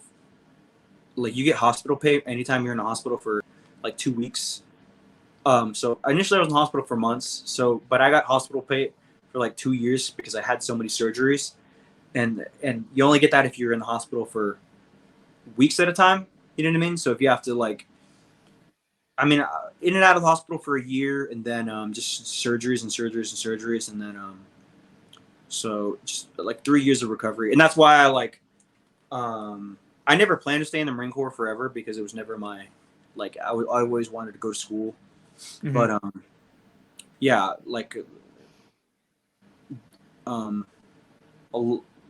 a lot of my life was just dedicated to surgeries. It's kind of weird, but I think you guys know that kind of shit, because Crispy, like all the guys that had really advanced injuries, it's just years of their life are and hospital. Yeah. And weird. I'm glad in a way that a lot of us lived, but it's like it is there's a toll, there's like a because the recovery, like I'm gonna be honest with you, like at least you guys are familiar with the WTB probably, right? The wounded. Wait, we call it. I think we call it like WTU. Yeah, WTU. Yeah, so Wounded Transition Unit. because Good. I was at y'all's, like I got treated in an army base, and Okay. because my dad was born. I was born at BAMC. Mm-hmm. And so like the suicide rate at those units was like 40% for people because like it's just like you get surgical fatigue, and it's like it's so hard as a man, especially I mean for me now still today, like the thing, it's really messes with you as a man to struggle physically so much with things like dexterity thing, like opening shit, and like everything is hard, and it's like it's just something that it's like it really messes with you emotionally, and I think that's what, like, if I were and I mean, and especially mental. I mean, like I said, and that's what on this podcast we're all about, like the mental aspect of things and how it. Because I'm sure the mental recovery, like you said, was longer than the physical recovery. and that's like so much of like I wish I understood that more before. Actually, this guy Schumann, like he's making a book. He read a book, Always Faithful. Like he posted a lot of shit where he's talking about survivor's guilt, and that's helped me so much because like people never understood. My own family attacked me. I'm Mexican, so like my own family was like why isn't he recovered? There's people who've been through shit and they haven't recovered, and I was like they have no idea that it was like the guilt of like and this was like my own guys, like dealing with your own guys from your own unit being like, why did you plan this patrol route? And now they're all like they all love me, like obviously eventually everybody in my unit found out the truth, and they're like, yeah, like Gallegos wouldn't let that shit happen. And I was like, I know, but at the time, like you're just bombarded with like all the questions from everybody who wants to know what happened. And then we lost so many people so fast that it's like people thought my physical wounds were the primary, and I was like, no, it was losing all my friends in combat. Right. That was the hard part. And it's like I was like, no, it was just when you're a kid and you're just like you lose so many friends in such a short period of time. It's like it messes with you, especially when you're on drugs. Like they force you to be on drugs, and you're just like you can't even remember which of your friends are alive and which of your friends are dead. And then it's like so people in the past it used to be so hard because people would just be like assume like it was all my arm, the disability part of things, which is a big now the disability part is the biggest part just because of, it's something that just it's hard because upper extremity prosthetics are so terrible compared to arm legs. But whenever I was first wounded, I was like, no. People would ask me like, and I can't even, I won't say some names, but like I used to have my boys, we would go to bars and shit like that. And like there was just so many fucking fights because people would ask us questions, and it was like, okay, we're getting in a fucking fight. And some of my boys are still like that. They're so defensive of me. Like we'll go to a bar and somebody will like grab me or do some shit and be like, I'm not even about this life anymore. But like it was just because they have that trigger because they know what I've been through of getting defensive about it because they still have that memory of me whenever people would ask me like what happened or whatever, and I'd be like, I don't want to talk about it. And then people like you have this weird thing with even some veterans, non-combat ambulances. Like I used to have that weird thing where like they would be like, well, I was just trying to find out. Like I have a friend who was an amputee or whatever, and I was like, yeah, there's a lot of amputees that aren't. Yeah, you're supposed to. It's the right time, right place. Like if you don't, if someone says they don't want to talk about it, you don't push them for it and be like, no, you got to tell me. And I got you don't know, don't know what they're going through mentally. Yeah, and you're like, I'm like, I feel so much better now. Where I'm like, I got a lot of people like, no, man, I'm like the least violent of my friends. Like I got my boy in the 82nd, man. Like he'll drop you for so much less than that, and I'm like, oh man, like it makes you feel good that you're like not the only person who's like, hey man, like I'm not, especially like Um, it's just a thing that it used to be really weird to deal with because people would like get mad at you for being like, especially missing my right arm. People would be like, "I want to shake your real hand," and you're like, "It fucking hurts really bad." Do I tell people that? Do I tell people that it hurts when because I'm missing my whole arm? So you can imagine people like there's angles that people can grab me at that hurt really bad, and it takes like 72 hours to stop that kind of pain from being grabbed. With certain prosthetics, not this one, other prosthetics that I have a lot of like nerve injuries, and that's something that is like you feel like such a bitch when you explain to people all your injuries. You're like, yeah, I actually have like a ton of nerve injuries on my right side, and so people like if you pat me on the back, I'll have nerve pain for like hours. It's just a brachial thing. My nerves are not connected all the way because if you see how high my amputation is, it's a very complex injury. But it's just something where like I felt more bad about it when I couldn't communicate it before because it wasn't the amputation. It was that like I didn't want to talk about how it happened. All my friends that got killed. It's the mental aspect. Well, yeah, it would start so many conversations that you're like, I don't want to have nightmares because you fucking got curious. But people would be forceful about it. Yeah. And that's because like not every amputee like not every amputee is like a leader, nor are they responsible for people that are killed and stuff like that. So whenever I would almost always relate to more people who are like one of these guys who's a special forces commander in the area. He was one of the only survivors of an attack, and I remember talking to him, and I was like, damn, it's so like it makes you feel so kind of whole. It's like this guy's a special forces commander, and he was one of the only survivors, one of two survivors of this fucking attack, and he still felt this like it's just a weird like thing where they're like, yeah, I don't like talking about it. It's hard for me to, you know what I mean, like to go there, but he was Purple Heart recipient and stuff like that. But like when he would talk about it, and I was like, yeah, it's the same thing I have. Like it was hard because you were just like you don't want to talk about the death part of it. You know what I mean? Mm-hmm. And that's why. Yeah. And it's helpful when you're around a lot of the people that you can relate to more. Now like because I honestly I don't like I try to do shit with the veteran community stuff like that, but just the nature of trying to advance with prosthetics has put me in like a more.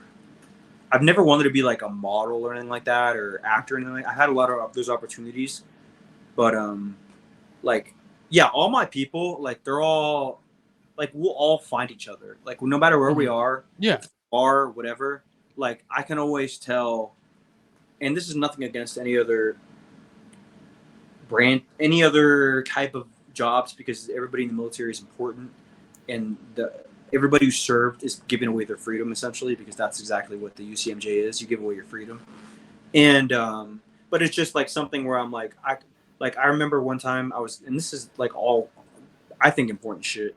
Like one time I was at the fucking VA and I was going down the prosthetics, and there was this fucking Desert Storm guy, Gulf War whatever guy. He tried to ask me on my arm, and I'm in so much pain from this terrible prosthetic I had at this time. I had like it's a Mexican skull arm. It's really painful, gigantic, terrible arm. First arm the VA had ever built. I did not know that was going to be an issue, but this fucking Gulf War vet grabbed me up and was like, so what happened? Like he wanted to talk about it, and I was like, I don't want to talk about it. I'm just here for an appointment, bro. I have to go to the VA a lot, and I go into the elevator. I go to the elevator. I go down the prosthetics. This is in San Antonio, and I go to my appointment to check in, and this guy followed me all the way down to prosthetics in the basement of the VA in San Antonio. And it was fucking insane because, like, I had no idea. He was freaking out. I see his fucking Gulf War hat or whatever, Desert Storm hat. And I was like, I thought to myself, like, he freaked out because I don't want to talk. He's like, you're not the only one who got hurt. And I was like, now I can talk about this. I've talked about this, like, on podcasts before, but, like, on TikTok, I'm like, bro, I know all the combat wounded people and all the combat people in San Antonio. We all know each other. So I was like, bro, like not only was my dad Army, my dad was drafted into Vietnam, Army Special Forces, Panama. And I'm like, the fucking Gulf War guy, the Desert Storm guy, I was like, yeah, my dad was in Desert Storm too. but like Desert Storm was like the smallest of his little campaigns. And this guy was freaking out. Security had to come. 2 prosthetics and fucking escort, like 2 security guards had to come out. And my prosthetic person is a female. She's also an amputee. She was freaking out. And I was like, what happened? And I was like, I just told him like that I didn't want to talk about my arm. And I got in the elevator and I came down to prosthetics. And it was just hella funny because like that's the kind of thing that if you're not an amputee, especially upper amputee, you don't know how many weirdos we get. And I was like, listen, man, like, you're a veteran, that's fine. Like, if you don't think that, like, just don't be an asshole about it.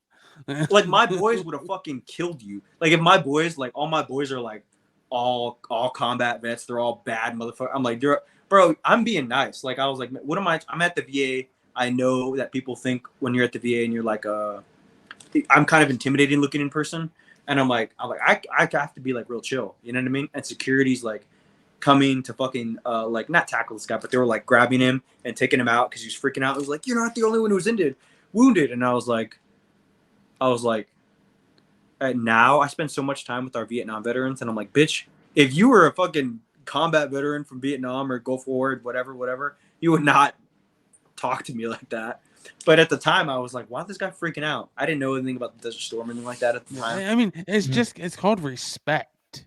Like, you don't go up to somebody and demand that they tell you. The fault that I respect that. Yeah, no, I don't like.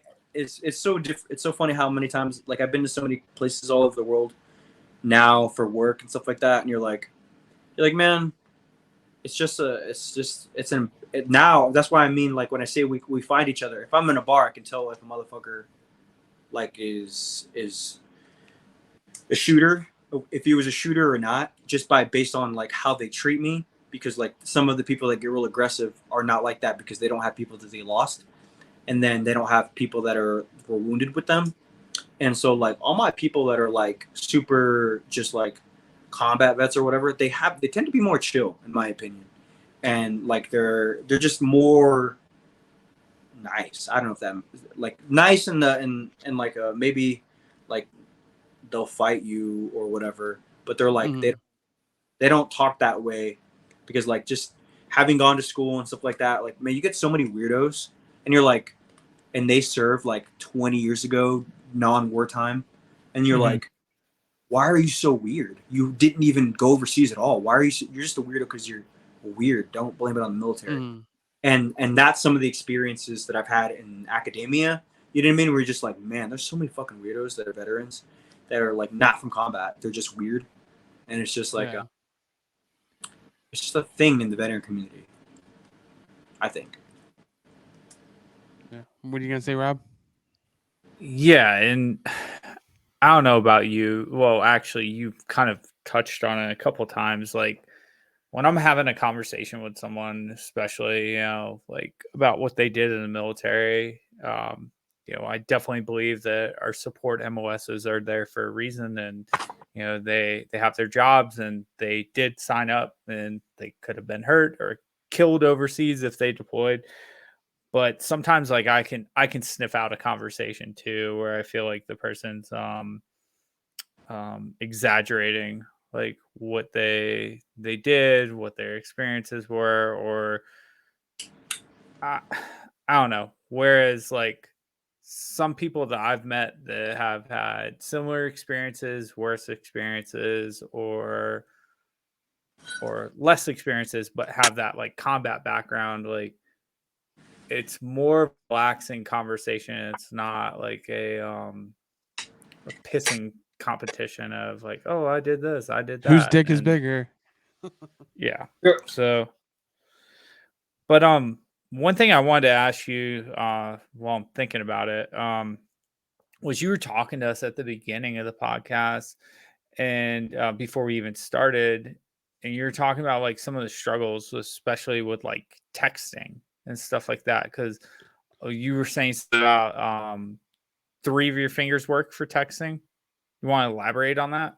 Yeah, it's so funny because I was always like I'm kind of from like just like the way I was raised, like you never tell people your worst injury because this has come out recently because I've been trying to get into more martial arts and stuff like that. So even my own family didn't know that I took I lost part of my ulnar nerve, and I don't have my outside two ligaments. So specifically for shooting, the texting and stuff like that, only these three. Like people are always like, why I'm always doing this, because I have to push these ones out because my pinky and I have ulnar neuropathy.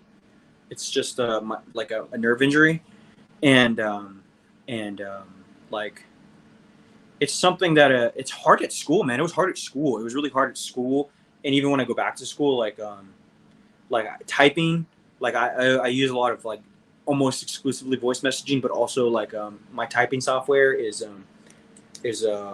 dictation, Dragon. You use like Dragon, dude. That's what I was gonna say. Dragon is a fucking great program. It's the number one like dictation software. I mean, yeah, I can't go without it because because like people are like it's so dumb, but it's like I can like I think of it to make a positive out of it. I'm like I can form a fist.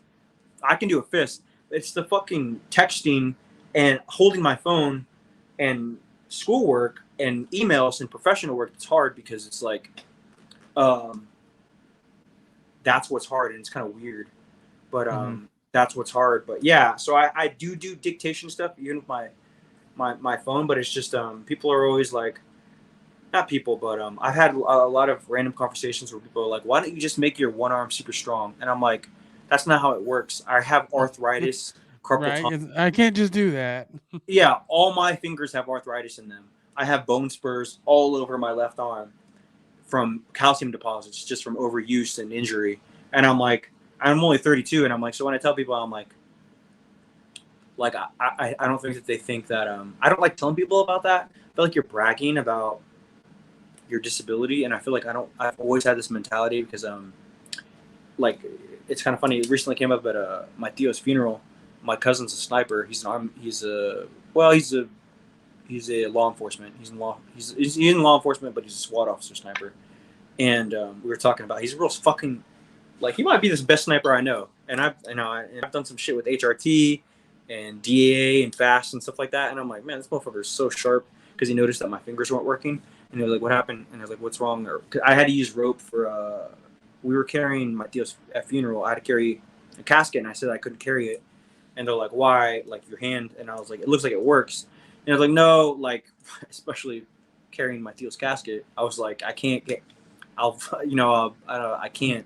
I always use ropes. Yeah, so I always use ropes to or like weightlifting grips. Mm-hmm. And because when I was younger, I could just 3-finger everything, and that's why my hand is so injured now. And like I have like steroid injections in my neck and arm to be able to like calm down my nerves. But it's like it's funny because it's the stupid little shit like opening stuff. Like it's why I'm become such a big prosthetic advocate, because it's like it's everyday shit that I want to be able to do with my son, like being able to hold my son at all. I can't do it all with this arm, or change a diaper, or like set up toys for him and stuff like that. Like my hand is so fucked beyond healing that it's like I have to get better at prosthetics just because like I'm already so limited. Like it's so weird, but like me and my wife are talking about how like whenever I'm with the Vietnam veterans, it's kind of weird being like they have all these injuries and they're still so much more able-bodied than me. In person, they're helping me, and they're like viejito, they're like older, and they still help me so much, and it makes me sad because my dad passed away a couple of years ago, and he was a Vietnam veteran, and I just think to myself like God, what am I going to be at when I'm 40 if I'm so disabled now? And so that's why I took the jobs for prosthetics and stuff like that, because So I have a question. So why is arm prosthetics so far behind from leg prosthetics? Well, you just talked about like, so I've talked about, so this is legit.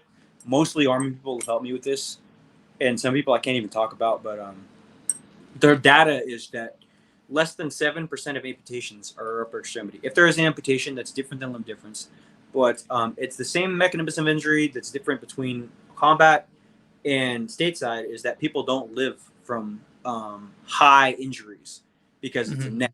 So you tend to be anywhere closer to the heart and closer to the neck. If you're injured there, you don't tend to survive that injury. And So that's why I'm so careful with my neck. So it's just that the survival rate is so low that so even in the civilian side of things, it's kind of cool because now I work with so many different prosthetic teams, and the numbers from combat are less than 7% of competition. So there's less than 300. Okay, less than between 300 and 400 upper extremity amputations total from Iraq and Afghanistan. That's crazy. Thousands of legs. Oh yeah.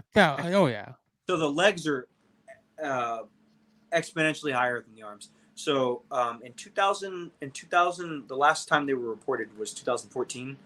There's less than 400 upper extremity amputations from combat, and it's capitalism. So I'd have to have a really outsized impact because the VA is right now. The reason I can talk shit about them is because they're refusing to build my prosthetics. I forced them to build a prosthetic before. It was the first one that they'd ever built. They had never built an arm before, and so nobody wants to build them because they're hard. Like if you see my prosthetics, or my hands or my, it's like they went to school for orthotics, right? They went to school for building like casts and shit like that. This thermoforming shit, and arms are like robotic, and they have the completely wrong degrees for that. And it's like I was like, oh, y'all are terrible and dumb. They're not engineers, they're not fabricators. And so the problem is they don't want to fabricate arms because my arms, I have one prosthetic with me and one's in Berlin. My Myo arm, it's got multiple computers in it, multiple sensors in it. It does not work the way legs works. Legs are finished pieces. They fucking just put their fucking nub in there and they use that shit, and they don't have any issues with it because people want to build legs because there's more money in them. The turnovers, it's really easy. Put that shit out there. Next, get them more legs. It's really easy. Arms, you're essentially building a fucking supercomputer that has to connect to the sensors correctly on my arm. And you see how high my amputation is. Nobody wants to do it because it's hard. So the VA is like, I got all the phone numbers I could fucking get. They're like, they don't want to build them. They'll still order them, even though I was wounded in combat. I've just been having trouble getting them, and it makes me really fucking sad. It's like I consider myself. I don't have a lot of reasons to be patriotic because I've had a decade of struggling to get prosthetics. For you guys, if you know amputees, this is a 10-year-old arm. This is insane. This is a 10-year-old prosthetic. The only reason I can use this is because some fucking millionaires, like some Tony Stark motherfucker, George Schroeder, he built shit for Tesla, built this arm. I'm gonna prove some shit with it in the Warrior games. But it's insane because the only reason I have this arm is because I brought him an arm that was like in a fucking box, and I was like, hey man, can you make this into something? And he was like, hey, let me fucking build an Avenger real quick. And that's why I still think it's the best arm I've ever seen in the world. I've been to Berlin to represent prosthetics. Nobody's shooting, doing push-ups, like climbing Kilimanjaro. Like I get so many dozens. That's why I want to do more podcasts. I feel so bad. I'm getting so many requests from amputees and physicists, and I'm like in fucking Berlin talking to physicists. I was like, I'm not a prosthetic person. I'm not a prosthetist. But it's just the problem is that it's like if you went to school for fucking thermoforming, like essentially this is a Kydex. That's essentially what they went. Forming is. That's what they went to school for. They don't even know how to fucking use 3D printers. They have 3D printers. They don't even know how to use them at the VA. And I was like, yeah, so they don't want to build my prosthetics because my prosthetics are incredibly complicated. Like when people see me use my arms, they're so complicated. And this is the simple one, right?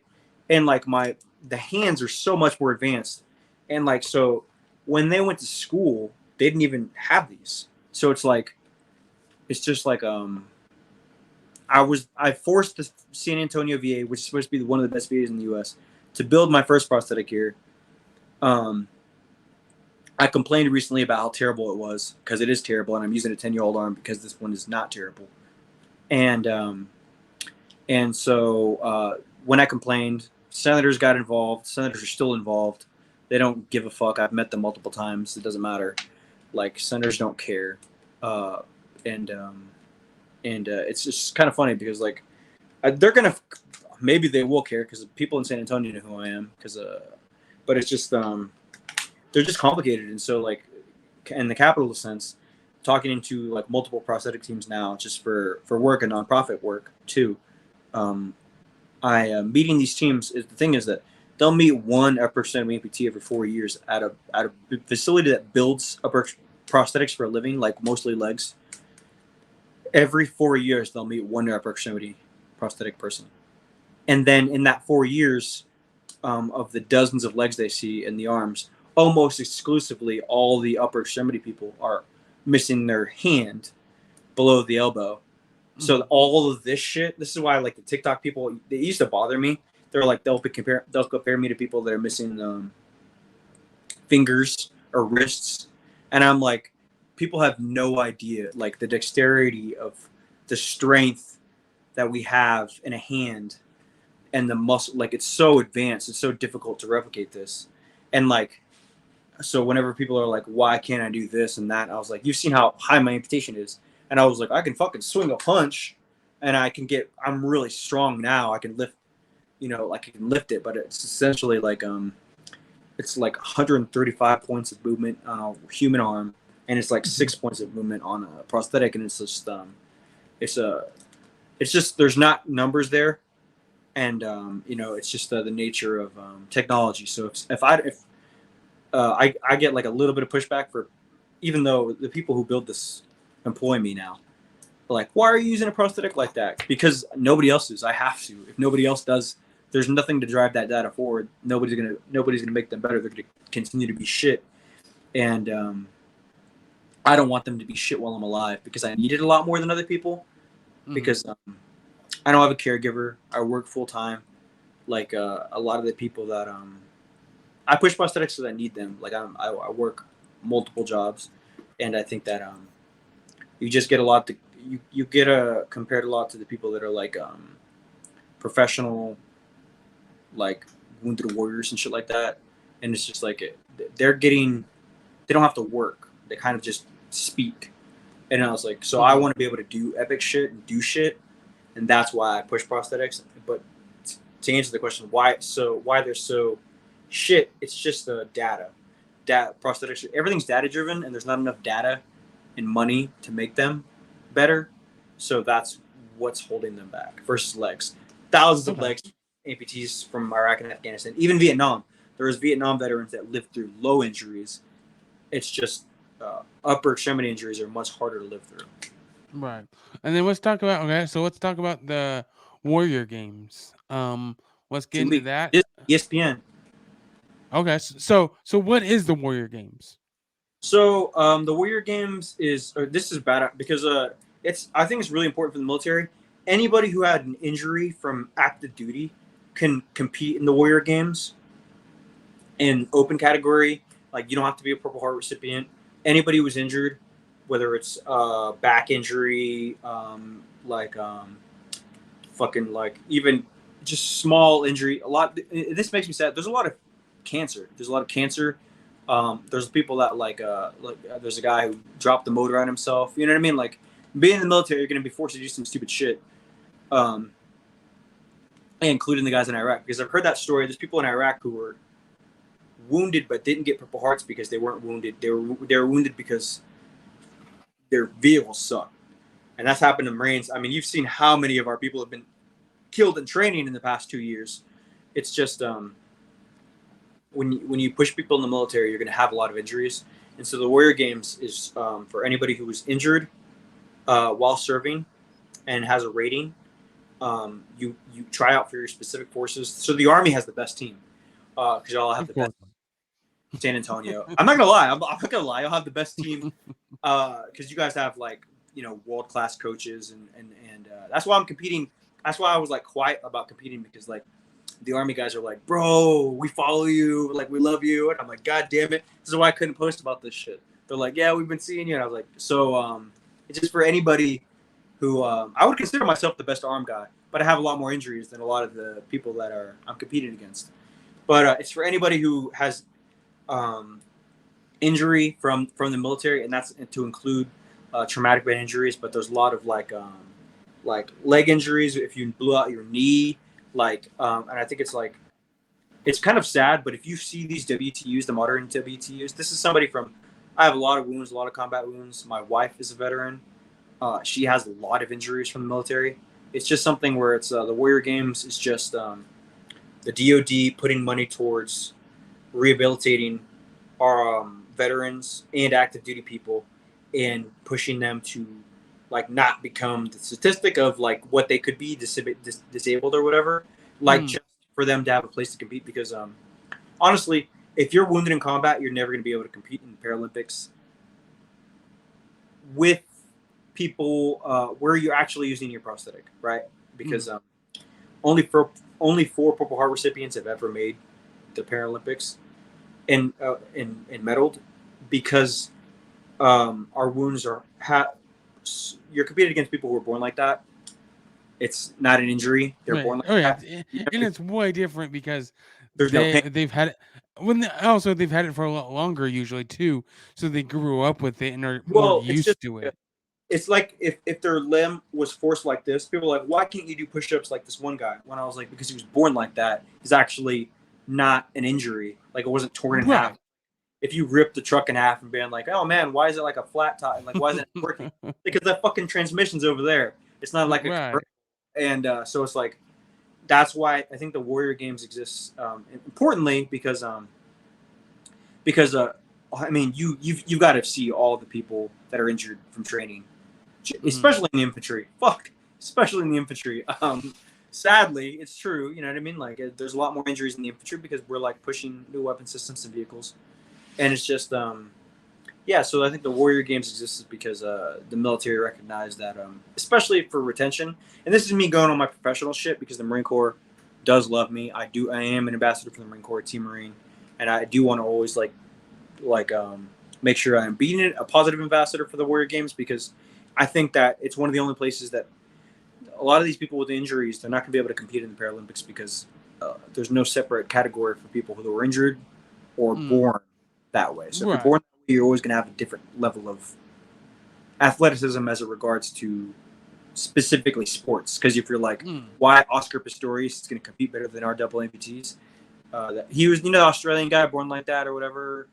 I have no idea. Well, they're able to run on their legs significantly more advanced because they were born that way, and so their limbs are just like not shrapnel ridden, broken pieces, mangled, and all that kind of shit. It's not an injury, and so they're able to be much more well represented in the actual Paralympics. And so I think the DoD with the Warrior Games, ESPN, man, DoD. Shout out to Disney, shout out to ESPN. They fucking found me before they even knew I was going to be in the Warrior Games. So like, they really do support veterans. Nice. So it's not. So when is the Warrior Games? So the Warrior Games is inner branches. It's Army, Marine Corps, Navy, Air Force. SOCOM has their own team. SOCOM, those motherfuckers, they have their own team. And then I don't know if the fucking Coast Guard. The Coast Guard is like Homeland Security. Who knows what they are? I don't know if we count those. Puddle jumpers. Yeah, I don't know what. I have no idea. I think they might fall under Homeland Security. But it's inner branches, and it's Team Army, Team Air Force, Team Navy, and 2 weeks it'll be on ESPN's complex in Florida with our Disney's complex, ESPN, whatever, this Disney, the big guy. It'll be on their complex, and it'll be on DoDWarriorGames.com. ESPN does some shit with that, but I don't know where the fuck it's through. It's just all the people with the different injuries competing against each other. And I think it's really positive, especially for the younger people with all the injuries, because it kind of pushes people not to be malingerers. You know what I mean? It's like they want to push themselves as far as they can, considering their injuries. You know what I mean? Right. Because, it's just one of the positive things that you can do as a veteran, especially in the infantry guys. Because, people are always like, why don't do stupid ass shit? And I'm like, I was in the infantry. I have infantry knees. I have bad knees. So I'm like, I fucking dislocated my patellar. I have no cartilage in my right knee. And I'm like, people are like, why don't do Spartan races and shit like that excessively? And I'm like, because I was in the infantry. I have way more injuries than you realize. All my bros have really bad knees. It's just an infantry thing. And so it's just a thing where it's like, an environment where they do push you, but safely. It's not like fucking. This is and you're all around the same. You're all around the same type of people. Yeah, they're smarter, man. They're smarter about not injuring you because I've done to a lot of stupid shit just because I had to prove some shit. Where like you do risk getting injured more. Or like Spartan races, like people are like, do more Spartan races, and I'm like, no, motherfucker, I'm disabled. I like like because when you work full time and shit like that, you're like, bro, I'm not pro hurting myself more. I train MMA and stuff like that because I want to be able to fucking like take care of my family or drop some motherfucker who's talking shit. Like it's just to be able to defend myself and stuff like that. The Warrior Games is just, I feel like having experience with all the coaches and all the branches, they make sure that they push veterans without hurting them. And I think that that's like that's really, it's because it is run by the DoD, man. So they are better at making sure that they're not fucking hurting veterans because that's how they got there, right? That's how they got there because the DoD, bro, we need you out of that helo right now. And it's like, and then the Warrior Games exist. And so yeah, like especially you guys, all the infantry and airborne people, like all the injuries from training and stuff like that. I think it's important for retention that the Warrior Games exist. I think because when you make people disabled and you make them permanently disabled and they have veteran ratings for the rest of their life, you should also make sure that they're not depressed in a spot where they can't do certain things. Because I know a lot of these people, like they go to the gym and people talk shit to them. Even my boys, like, why can't you do this? Why can't you deadlift this? Why can't you do that? I'm like, bitch, I have injuries from the military. They're not going to heal. You know what I mean? Right. Like, just you get that criticism of like, why aren't you more fit? And you're like, bro, I have like no cartilage in my right knee. I'm not going to be able to run excessively. So I think that the Warrior Games is just like a lot of sports dedicated to not making sure that they don't make injuries worse. Right. Okay. Yeah. So one of the things that you were talking about, and it's a little bit ironic. Sorry, my service dog, actually just brought a ball in, so she's gonna be squeaking a toy for a minute. I hear it. That's okay. Oh God. Austin, handle the next question. So so I want to do some of that with the fucked up questions, some of the more lighthearted ones. So what's up? So how does not having arm affect your sex life? Well, to be honest with you, it's kind of hard, painful. Like I'm missing my whole arm, so it's like I do have to be fit to do anything, but specifically that like it's just a thing where you're like that one arm, that one tricep in there. You gotta hold yourself up with one arm. You have to be careful. You like this is metal, man. I'm married, so like right. Yeah, like is she always on top then? Is that how that works? I mean, it kind of has to, like because it's painful. There's a lot of pain. There's a lot of pain. You're like, if you want this, you gotta get on top. It's more dangerous for me, to be honest with you. Yeah, it's more painful, and it's something that is like they do make us fill out a survey about that kind of shit. But it's like yeah, it does. There's no like I fucking hate. Well, I don't hate. I don't want to talk too much shit, but like some of the superhero movies, they're just like it's like I hate being compared to the Winter Soldier because I'm like I'm not a millionaire. I'm not on I don't have steroids. Like I don't hate. But your arm isn't made of vibranium. Come on. Like I'm just supposed to be like a superhero, and I'm like, no, man. Like I fucking struggle at the grocery store, but like little things like sex. I thought you were the Mexican superhero over there. You know? Mexican, yeah, they call me the Mexican Winter Soldier. But like it's a fucking machista thing too. But like you're the space cowboy, you know? The Hano Space Cowboy. Yeah, I got that from TikTok because I was like, I used to use Havoc, but Havoc is so overused in the military that I was like, I'm gonna switch that shit to Hano. Havoc was my call sign. That was my unit's call sign, Havoc Dark Horse. But yeah, the Space Cowboy shit was like because I'm Mexican and my family's like vaqueros and caballeros, and like my dad was Tejano. So like just growing up on ranch, like my dad picked cotton in Texas and shit like that. They're all ranch. They're all Mexican cowboys. So in Spanish you call them caballeros and vaqueros. But Tejano is kind of already. It's like trying to teach people about my story because somebody on TikTok called me Space Cowboy because of my harness And then I was like, fuck, Mhm. man. I was wearing a cowboy hat for this photo shoot, and I was like my family makes me wear cowboy hats, and it's just a kind of funny thing because I was like, fuck it, I'll lean into that shit. Anyway, it works, man. Yeah, just my new harness is like a lot of leather, but I had to build that shit because the fucking VA was like, fuck you, basically. Okay, and then let's talk about the next thing. So I imagine it's probably hard taking a shit with one arm. Dude, it's the toilet paper is the hardest. Well, you know That's what? what I would imagine. Yeah. Like how do you wipe with one arm? It's hard, man. You know what? That makes me feel better because like people aren't like thinking about. Like, I was like, I can't rip toilet paper.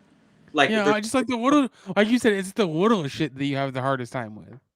and it's like, and especially because I got bad knees, like legit because of the infantry. It's like athletic to take a shit, man. Like, because it's hard because you're like, I'm worried about hurting my knee because my balance is fucked up and I don't have my arm on, and it's just like But that's one of the benefits of being in the infantry is that like people are always like first time somebody was in the infantry, I have baby wipes. Why do you have baby wipes? Because Baby wipes. Baby wipes are life. Yeah, so I can't rip toilet paper. I can't rip toilet paper, so I always use baby wipes. And it's just a funny thing because I was like, yeah, I can't rip toilet paper. I have not been able to figure it out. Like, it's funny because I've learned that from other amputees. It's like, no, man, there's no solution because it's such a delicate thing. Like, can you imagine? Like, I have to open my claw manually. Well, I can't even. I don't want to fuck up my hand. But, like, I open my claw manually. I just got this claw like a week ago. Can you imagine trying to, like, manually put a piece of toilet paper in this fucking thing? Like, you're just like, that ain't gonna fucking work. It's funny. It's something super dexterous like that. I can't do. And I fucking hate when people just be like, just find a way. No, motherfucker. You don't know a guy. There is no way. There's no way. There's no way. I just like, There's no way I'm wiping my ass with toilet paper. It's just dumb. Like, I don't waste my time on shit that I can't do to prove a point. Because I spent a lot of my years of my life doing that where I'm like, fuck this. I'm just going to smarter, not harder. Yeah. Well, that's something you have to learn, especially having one arm and being injured, is you have to do things, not set the easier way.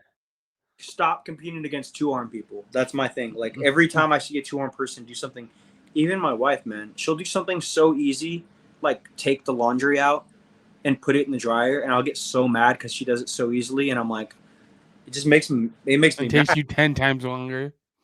It does take me because all I can do is like, and my 3 fingers, and I'm like, and it fucks my hand up for the rest of the day, and I'm like, it's hard to, you have to start. I wish I learned earlier that, like, man, I got to give up on being a two-armor. You know what I mean? Even if it's in some ways, so I can do other things. Like, I can use my mind more. And, yeah, some things that, like, even me, I was so stubborn about. But it's like, yeah, you have to learn how to, like, deal with the fact that you're going to be disabled. Stop obsessing over that. Yeah, no, definitely, man. Like I said, so is there anything else you want to talk about, Rob? I'm just having trouble with Allie tonight. She sat in a server room with me for most of the morning. What's Allie doing?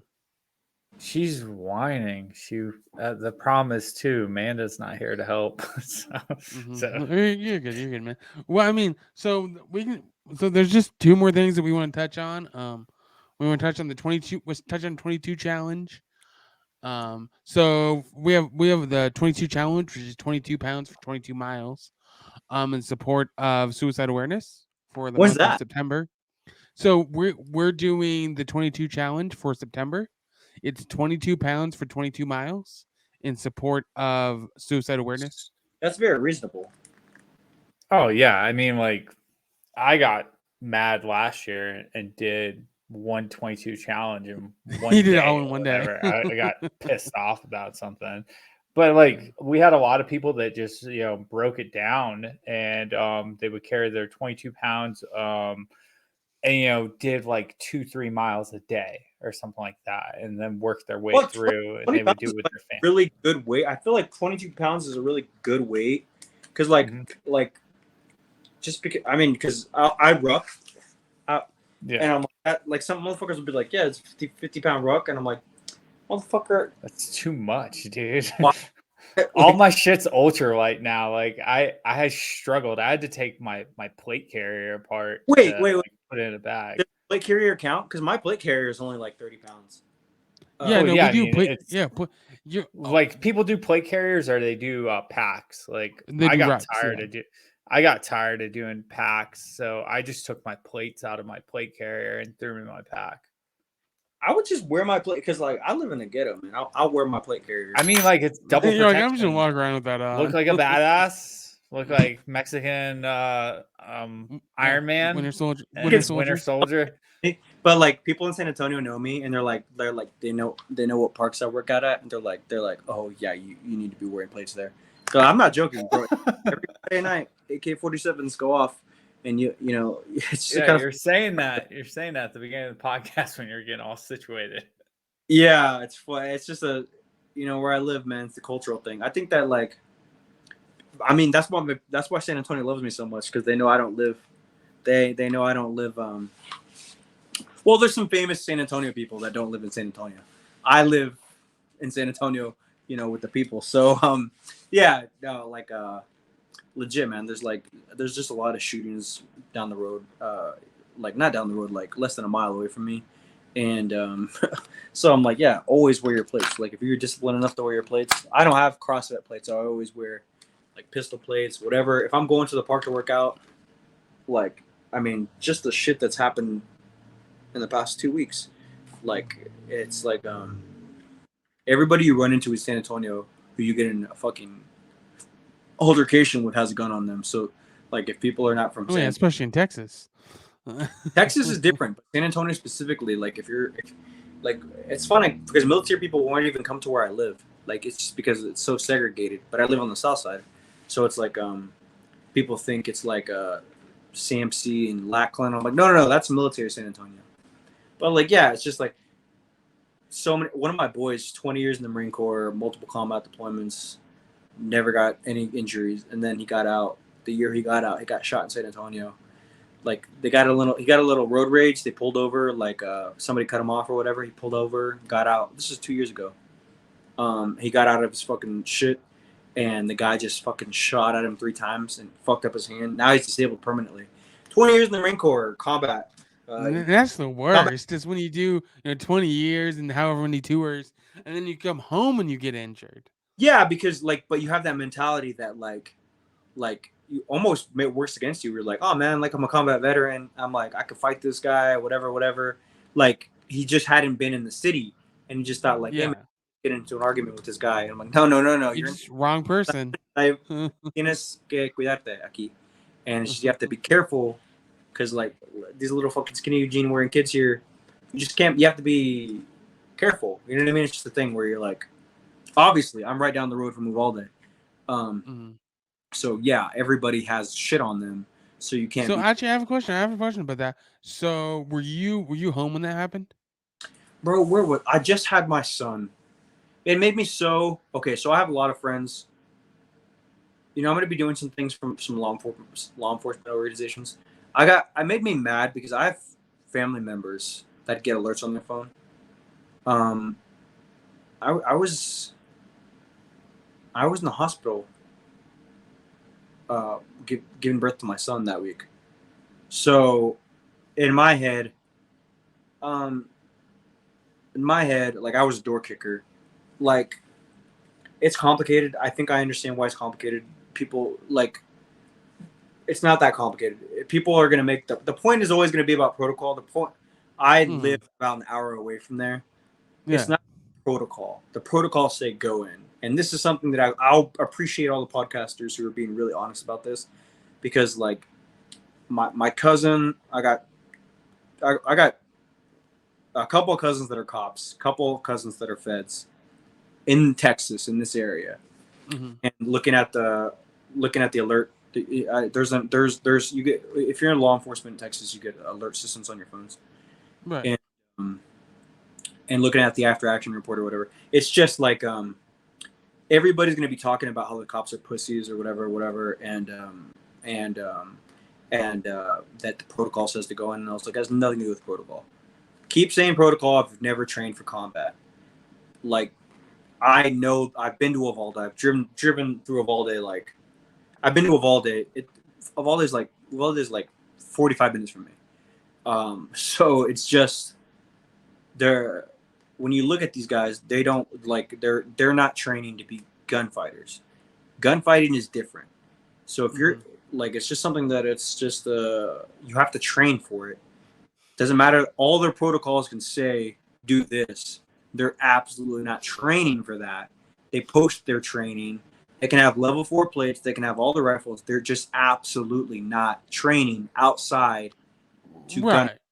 They're not. They don't have the right. Yeah, they don't have the right training for their scenarios. Yeah, because everybody's like, the protocol says this. Does the fucking protocol does not matter if they're not out there doing training? Like they don't have. Yeah, they didn't have the training to do what they were supposed to do what they needed to do. I mean, like those guys never even like this is a conversation I had with my cousin who's a cop, SWAT, very, very, very good SWAT. And then there's like, because it's like all the HRT guys, all the best SWAT teams, like they should not be carrying rifles if they're not confident with them because they're so long and heavy. If you don't train with them, and I was like, why don't you guys have fucking MP5s and HKs? And I'm like, what the fuck are you guys not using SBRs for and pistol caliber shits? Because, or me, I have an RDB. Like I'm like, because I have one arm, I like CQB shit, and I was like, they're carrying long rifles that they don't train with. They're only making the situation worse because they never. That's the issue. It's always in the back of their truck, and I'm like, you don't become a gunfighter by buying that shit at a gun store, right? And never touching it. And like, even my own boys, they don't even like going to the range with me because I'm like, yeah, man, we got to do stress drills, we got to lift weights, we got to do combat drills, and it's like it's hard. There's no reason. Like I can shoot long shit quietly from a fucking very easily. It's just that kind of training. I think it's just a recruiting issue.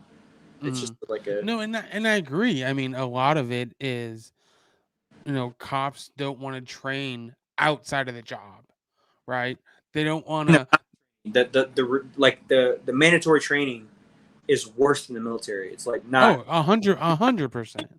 It's like once you pass the academy, it's not like I was like, because I was like, and then I went to Pendleton and I was like, man, like in the Marine Corps and the infantry, you're training in the Marine Corps, a third of your time is spent training for that kind of shit.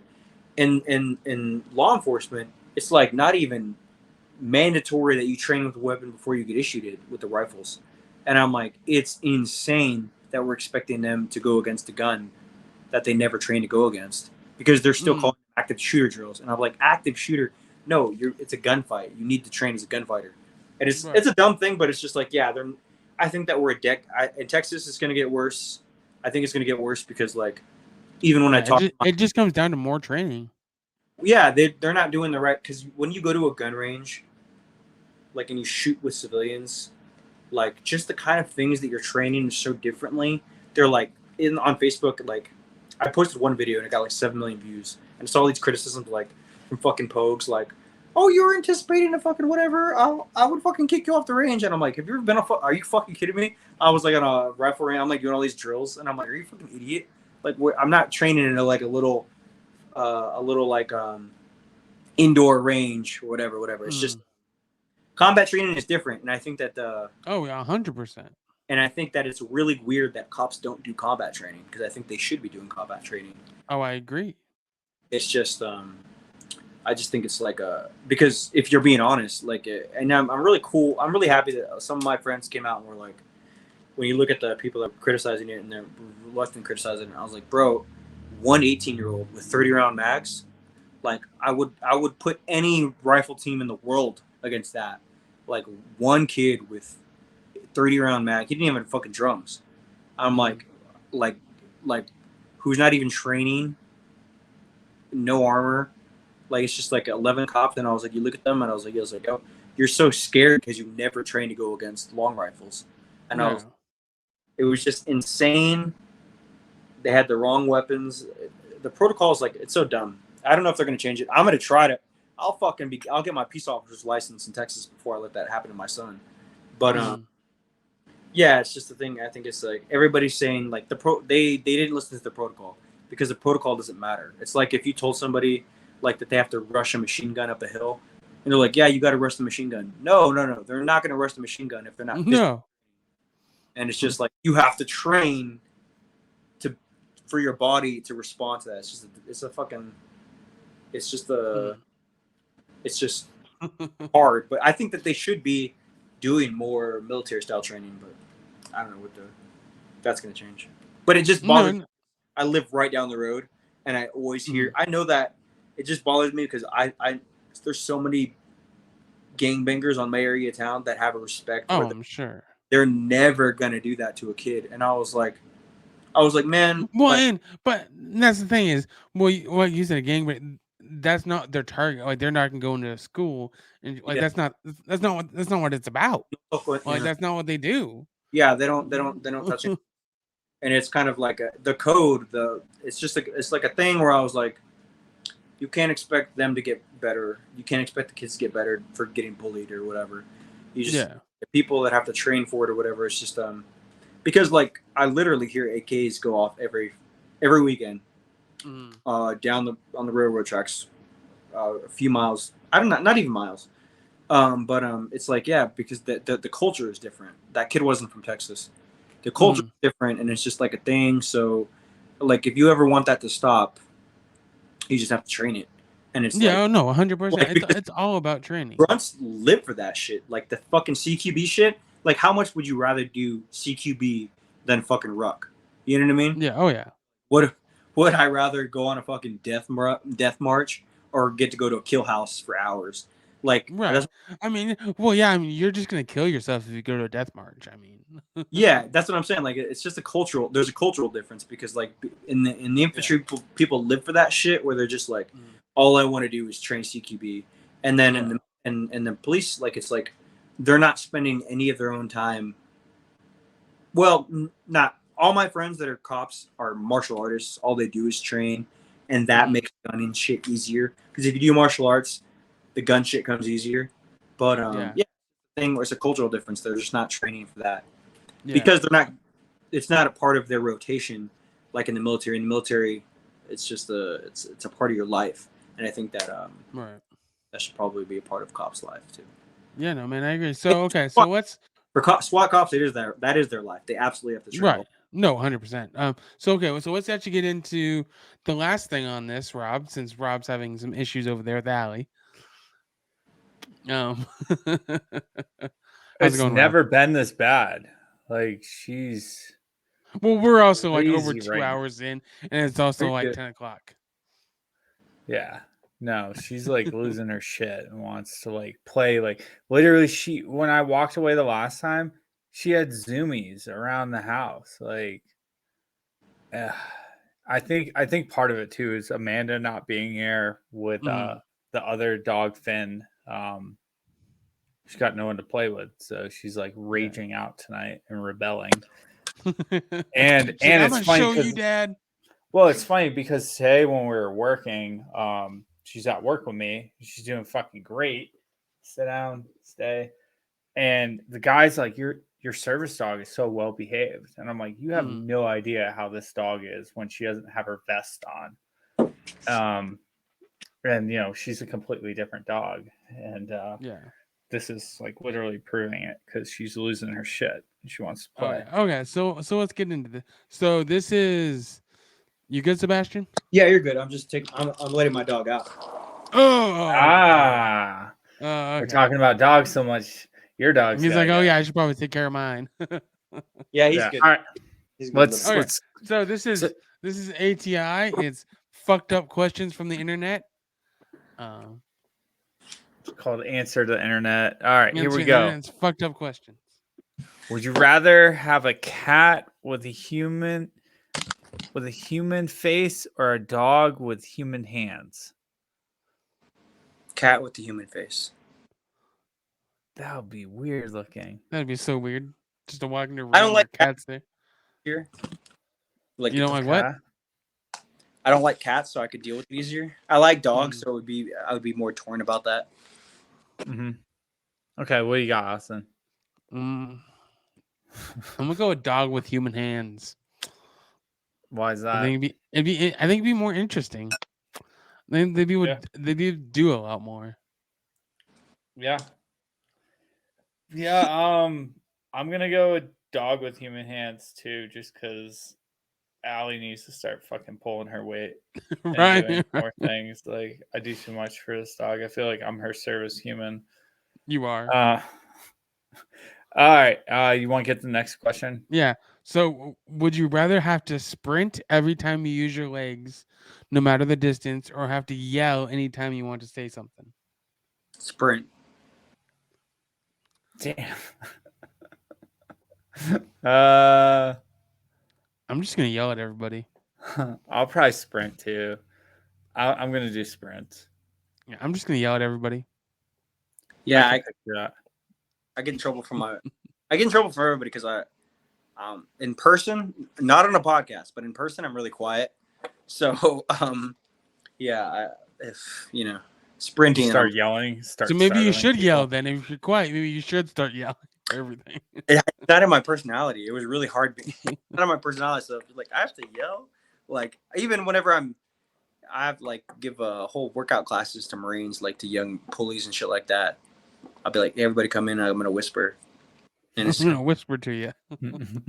yeah, it's like I don't like yelling, so I'll do it if I have to. Sprinting, that's character building. Okay. Okay. Next one, Rob. Would you rather live your life as is currently or be a billionaire, but you have to blow one dude every day? I'd rather be a billionaire. Like okay, wait. So I get my arm. No, I know you're just gonna be exactly how you are, but with $1 billion. Then you could build a lot of prosthetics. Yeah, you can. But really I mean, you're blowing a lot of of dudes. Because if I could pay for my own prosthetics, that's that like because this is all aluminum, so you're putting me in a rough position. You can get that vibranium arm. Bro, if I metal, could be the Mexican Winter Soldier. Solid piece of aluminum right here. Mexican Summer Soldier. Yeah. Summer Marine. The fucking that's a hard one. I mean, because if I didn't get my arm back, then I'll just live my life. I'm okay. All right, let's throw a caveat here. You get your arm back. Yeah, I would do that for sure. If he gets his arm back, he's doing 100%. Dude, is it a dude or is it multiple? Because dudes? you're asking like a genie. Dude, it's one dude. It's one dude. You just gotta pick the dude that you want and blow him every day. Ryan Reynolds. I don't even give a fuck. Okay, let's go. Like, if I got my arm back, like, because that's the question. There was like, because I feel like, especially like in the Marine Corps, where you're doing like interviews for like families and stuff like that. Like the fucking little shit they make you do. Like, oh, like would you regret anything? Obviously, I regret shit. What the fuck? I've been in combat. Right. So like, would I have my arm back? I'm like, if I could get my arm back in a fucking minute, it's terrible. I would absolutely like. Right. So if you gave me a genie's wish, like in a fucking magic show, I'd be like, yeah, I would absolutely blow a dude to get my arm back. And I'm a billionaire. I'm like, I would like. Go to therapy. I would pay for a therapy. You're like, I'll suck 5 dudes a day. I don't care, bro. I would go to therapy just to forget how miserable my life had been. Like, I don't even want to remember when I was fucking like the fucking Mexican summer Marine. Like, I would. Can I get that erased from my memory? I just want to be like, I want to be in like. Where's the Men in Black when you need them? Yeah, like send me to a bar in Cabo. I'm like, it's just I would be like. With Bezos, like, I forget that shit. I want to forget all the pain. Yeah, if you have my arm back, yeah. Everyone. Okay, fair enough. Okay, next one. $1 is a lot. Yeah, which one you picking? Just my dog. I think I want to be a billionaire for a little bit. Oh, pretty puppy. What's his name? Asta. He's named after an anime. Aww. He's a little demon, but he's our little protector. Yeah. He's got like part Mali in him, or no? He's full sable.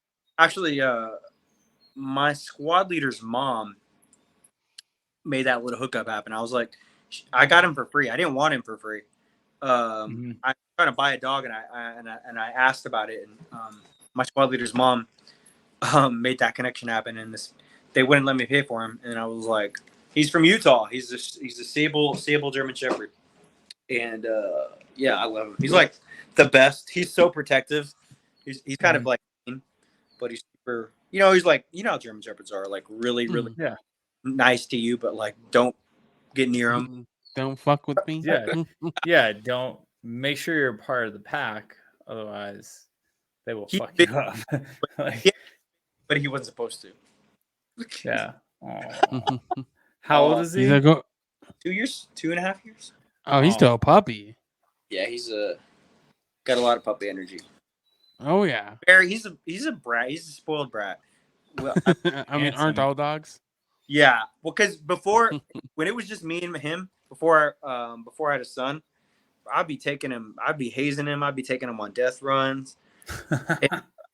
We'd be going hiking, and he'd be like, "Oh my god!" Like, and now he's like an indoor guard dog, and he's like, "Fuck, man! All I do is eat and guard and sleep." Yeah, he's like, I could do this shit. I could do this shit forever. Right. Okay, next one. Would you rather always prematurely orgasm or always laugh during sex? Laugh during sex, that's some Joker shit. Yeah. For that, I feel like it would be really rude if you said premature ejaculate. Like how it's rude either way. Rude? Like you're laughing at your wife, or you're y'all don't like the Joker too soon. That's like, do you want to be did your wife want to sleep with the Joker? Y'all should. I mean, you might be down. It might be sick. Good guy here. I'll kill Batman. You might. Yeah, I mean, that sounds like some Joker shit. I would absolutely be the Joker. You're just gonna start laughing in the middle of sex. Yeah, that's fine with me. That is not a problem at all. Is it okay with your wife though? Well, I feel like that's a cool quirk. I feel like that's a cool quirk as opposed to like the premature ejaculate. That's embarrassing. That's like, oh my god. Sorry. Every single time too, like you'll never be able to satisfy your wife unless you're doing other things. Yeah, that's I think that it's like either that or or you have like a supervillain like quirk. I'd be like, yeah, well, fucking, I'll laugh. Sometimes I laugh. I have that problem. Me and my brother are the same way because we grew up with too much violence.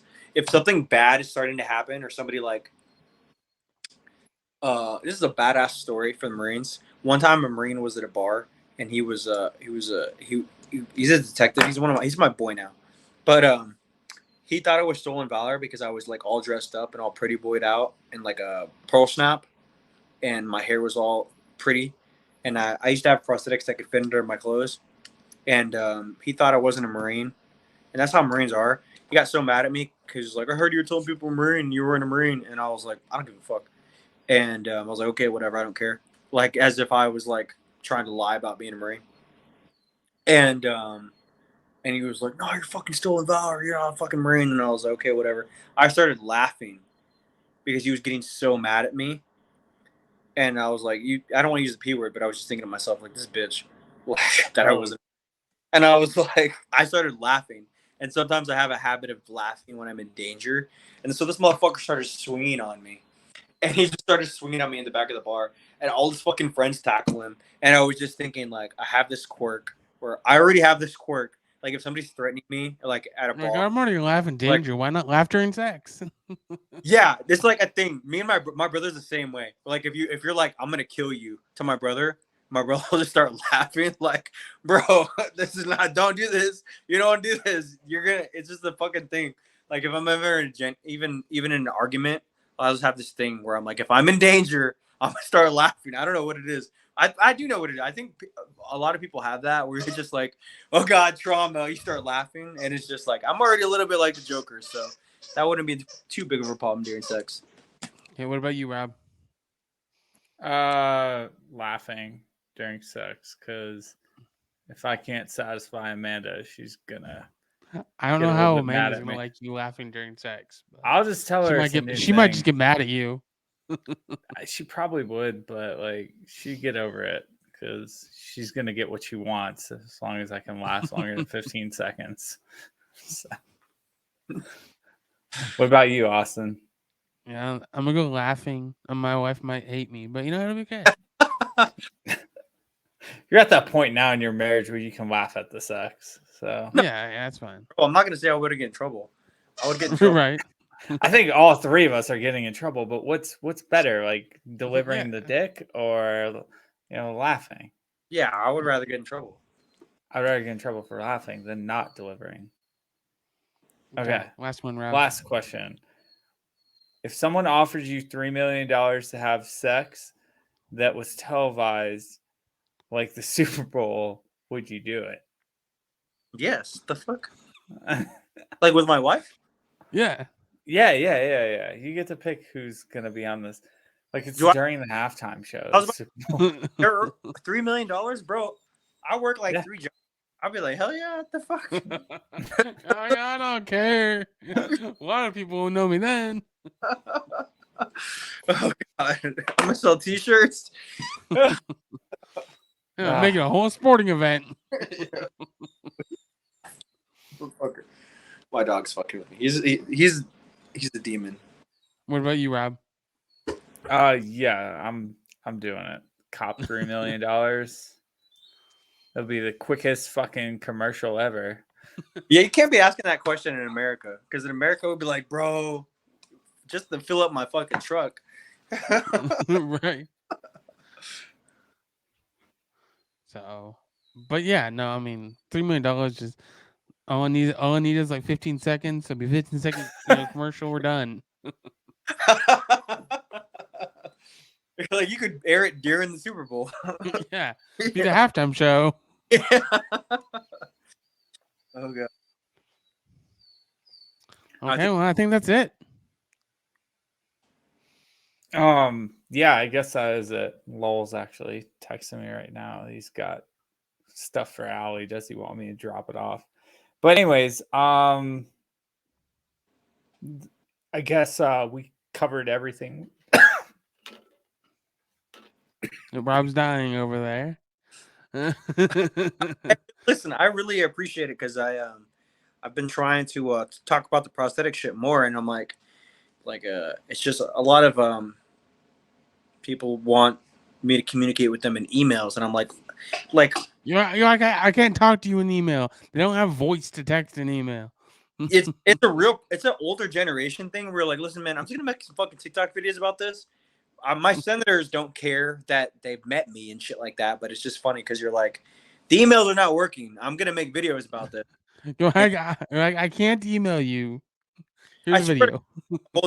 there's an important Vietnam veteran. I've met my senators multiple times. Fucking Senator Castro's. They should probably remember me by now, but they don't. But yeah, the Castro brothers don't remember me, and I've met them 3 times, and I'm like the only Mexican space cowboy in the world. But yeah, it's just a thing where I'm like, I've been running an issue with getting prosthetics at all, and it's kind of funny. Like yesterday, I was on the news talking about that shit for the local news, and then my Vietnam veteran guy friend, he was like, "I'm gonna call the senators again," and then the senators are like, he's like, "Oh, we're working on it. We have a guy on it. They called him or whatever," and I was like, "Bro, it's been fucking months since the VA told me no. Like it's gotten worse since my senators found out," and I was like, they whatever they told the VA, the relationship with the VA is like, Right. they asked me to show up for pictures. It's just a funny thing, but I was like, fuck that. The emails were not working. The old like that, I was like, no, they're gonna hear about it because fucking TikTok videos. So it's just funny because I'm like, now I'm gonna be like, okay, well, I'm going to make sure that I talk about it more. Yeah. But no, man, like I said, we appreciate having you on. It was a good time. Yeah, definitely. And dude, I can't get my You voice good? back. Yeah, No, you good over there? I start choking. And we lost Rob at the end. No. I definitely liked having you on just because of the fact that like you were saying earlier, you bring a different perspective to some of our friends and stuff that we've had on that are leg amputees or I didn't go into anything about my injuries because they're all like internal or whatever from like getting blown up or whatever. And everyone on our podcast already knows about that stuff. So it's just it's interesting to us to have someone on like you because we have a lot of respect for all the things that we've done in the military, as long as people as well as other branches, especially combat MOSs.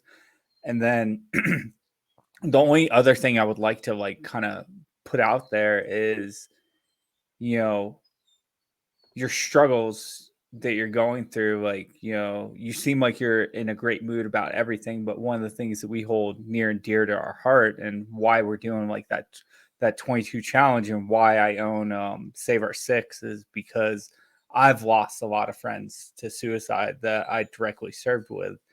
And one of the biggest things that, you know, keeps me up at night more than my buddies I lost in combat is my buddies I survived combat with, um, you know, taking their own lives.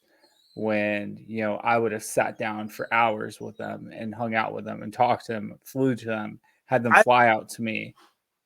I've never I've never told that story to anybody besides my family. The reason I told that story to you guys was because I've recently had some of my boys commit suicide.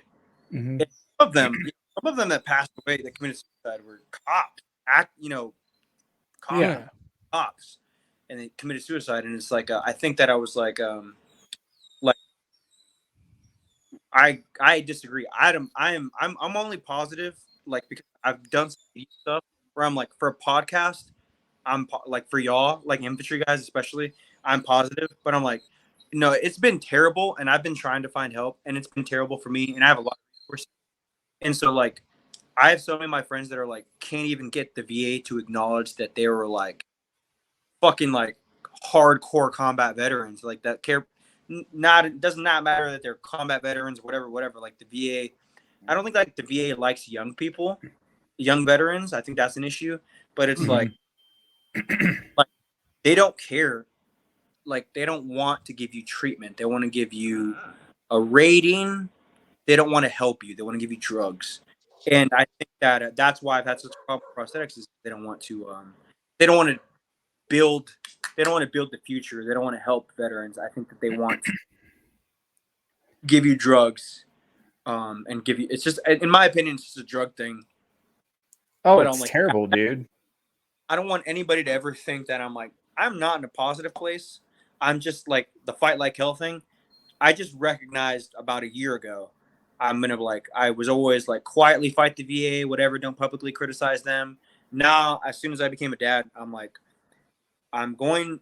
Not I'm not gonna burn bridges. Oh, actually, yeah, I could probably get them fired for how terrible they've been treating me. I'm not getting them fired, but I do want people to understand that like, nah, man, I'm fucking struggling. A lot of people are struggling, and it's horrible, terrible, and it's okay to talk about that out loud because like it's just like a macho guy. It's a guy thing, right? It's like a mental guy thing where like you can't complain out loud. And I'm like, I hate that like people think I'm so tough, and they think that like I'm not positive. I'm like just recognizing I'm in a bad place. To get out of a bad place, I have to fucking fight to get to a good place. And I think that that's like it is a veteran thing where there are like a lot of people that are just like never talking about what they went through. And maybe you don't need to talk about it, but maybe at least recognizing you're you have demons and shit like that. I think that because like talking doesn't help everybody, but like Mhm. outlet does help people. Yeah, no, 100%. That's what we talk about is finding an outlet. Like, it doesn't matter if it's talking or whatever, but you have to find an outlet to exercise those demons because you can't just hold on to them. Like, you can't just sit with them by yourself because eventually, they get to you. Yeah, and that's bad. I'm glad. Like I'm glad you said that at the end because I was like, no. I never told that story. I didn't tell that story until like I can't even talk about because it's just like recently. But like, no, one of my boys from my unit, like super decorated, like suicide by cops. Like it's just a thing, and you're like, you think, man, you lived through so much fucking combat. Like, why are Mhm. Like I was like, nobody's. Because they have their demons that they don't deal with. And even when they tried to go to the VA, they're like a young, like healthy looking veteran. You're like, you can't be going through anything, and they're like, are you like this? Right. Survived one of the worst battles, Well, and you're like, like it's resenting you for not looking like a Vietnam veteran, and I think that's a big part of it. When people see young veterans, they don't look at them and see World War II shit. It's just like I think it's a thing, but like this shit with my guys, like within the month of them having issues, and we're just like everybody in my units are like, what the fuck's going on? And it's like it's hard, but I'm like, I know what the fuck it is. It's just like because their families are talking about it. And it's just it's just kind of the stigma of people being okay just because they look okay. You know what I mean? No. Our saying is not all wounds are visible. Exactly. You know, just because somebody doesn't just because somebody's not missing an arm or missing a leg or missing something doesn't mean they don't have demons that they're battling every day. Like all my fucking Fallujah veterans that are alive, like they don't have any like physical. That's the they look young. Yeah, they look fine. And some of them are fucking felons now, and it's just like it's fucking sad, but it's just because people aren't taking them seriously when they're talking about. Yeah. Oh yeah.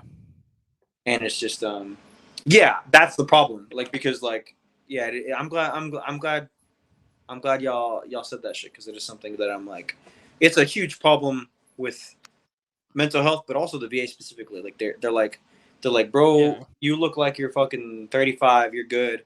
I've literally my own prosthetic people. They're like, you're in your 30s. You're fine. I'm like, bitch, I'm getting more disabled every day. It's getting worse. Right.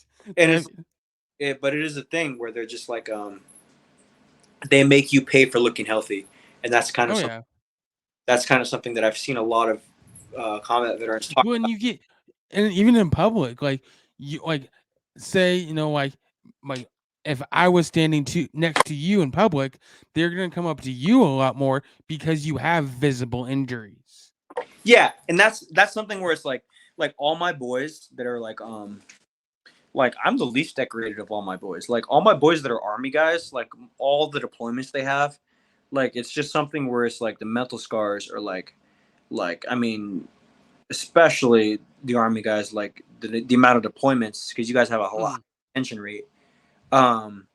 It's like like I think the benefit that I have from being wounded is that I don't have that closet mentality that I think a lot of the military instills in you, like not to complain or whatever. Like I don't be a burden. It's a lot of people don't want to be a burden. Yeah, they don't want to be a burden. And I had to break that mentality when I became a dad. I was like, no, you're not fucking with me anymore. But it is where you're just like, like all my the problem is all my friends, like fuck you. My best friend, 82nd Iraq, like combat veteran, like the shit, like you wouldn't even be able to tell he's a veteran. You know what I mean? Just by looking at him, like healthy. Yeah. In air, his knees are all fucked up. Doesn't have a fucking rating. A lot of way you can tell just by the way they talk, their demeanor, and the way they walk. Like he looks like a fucking cowboy. He's a Mexican cowboy. He has but like don't say stupid shit. You know what I mean? Because sometimes we be getting a little bit rough. But you wouldn't be able to tell he's in the military. Besides, like, well, no, he's a business owner, but it is just a thing, man. Like, it's just, I mean, there was a problem with my dad's generation too. My dad never even told me he was in the military, and then you got little hints, and it's just, I think it's a good issue, but not a good issue when it comes to mental health. Right. Oh yeah. No, it's not good to hold it in. Yeah, it's probably back veterans a lot in the past 10 years. Oh, 100%. Okay. So, well, I think we're going to close out here. You got any final words, Rob? Just we only have a few of those shirts left with the patches that we're doing for that 22 challenge. We'll make sure to include the link in the podcast notes. We'll also make sure to put Sebastian's info in there as well. And we'll definitely be keeping in touch with you, Sebastian, because if you want to be a part of that 22 challenge, we'd love to have you out there representing. And Yeah, look forward to seeing you competing in the Warrior Games. We'll see how I do. Yeah. We'll see how I do. I've been training. yeah, no, we're stoked for that. Please give us a like on this podcast. Follow if you're already following, unsubscribe, resubscribe, whatever you got to do to keep like boosting up this podcast. We really appreciate and then everyone. stay around. Yeah, if Yeah, I'll make sure I fucking grab that because I do mostly TikTok shit, but that's like I'll cut it and I'll find the shit because people on YouTube and TikTok keep asking me to do shit, and I'm like it's not the podcasting format is easier for that kind of yeah. No, I was just gonna say, make sure to stick around after the podcast. Don't go nowhere. We like to get a screenshot afterwards. Okay. All right, Go ahead, Rob. I'm gonna close this out. All right, this is the Fight Like Hell podcast, episode 66. I'm losing my voice. We're ending this right now.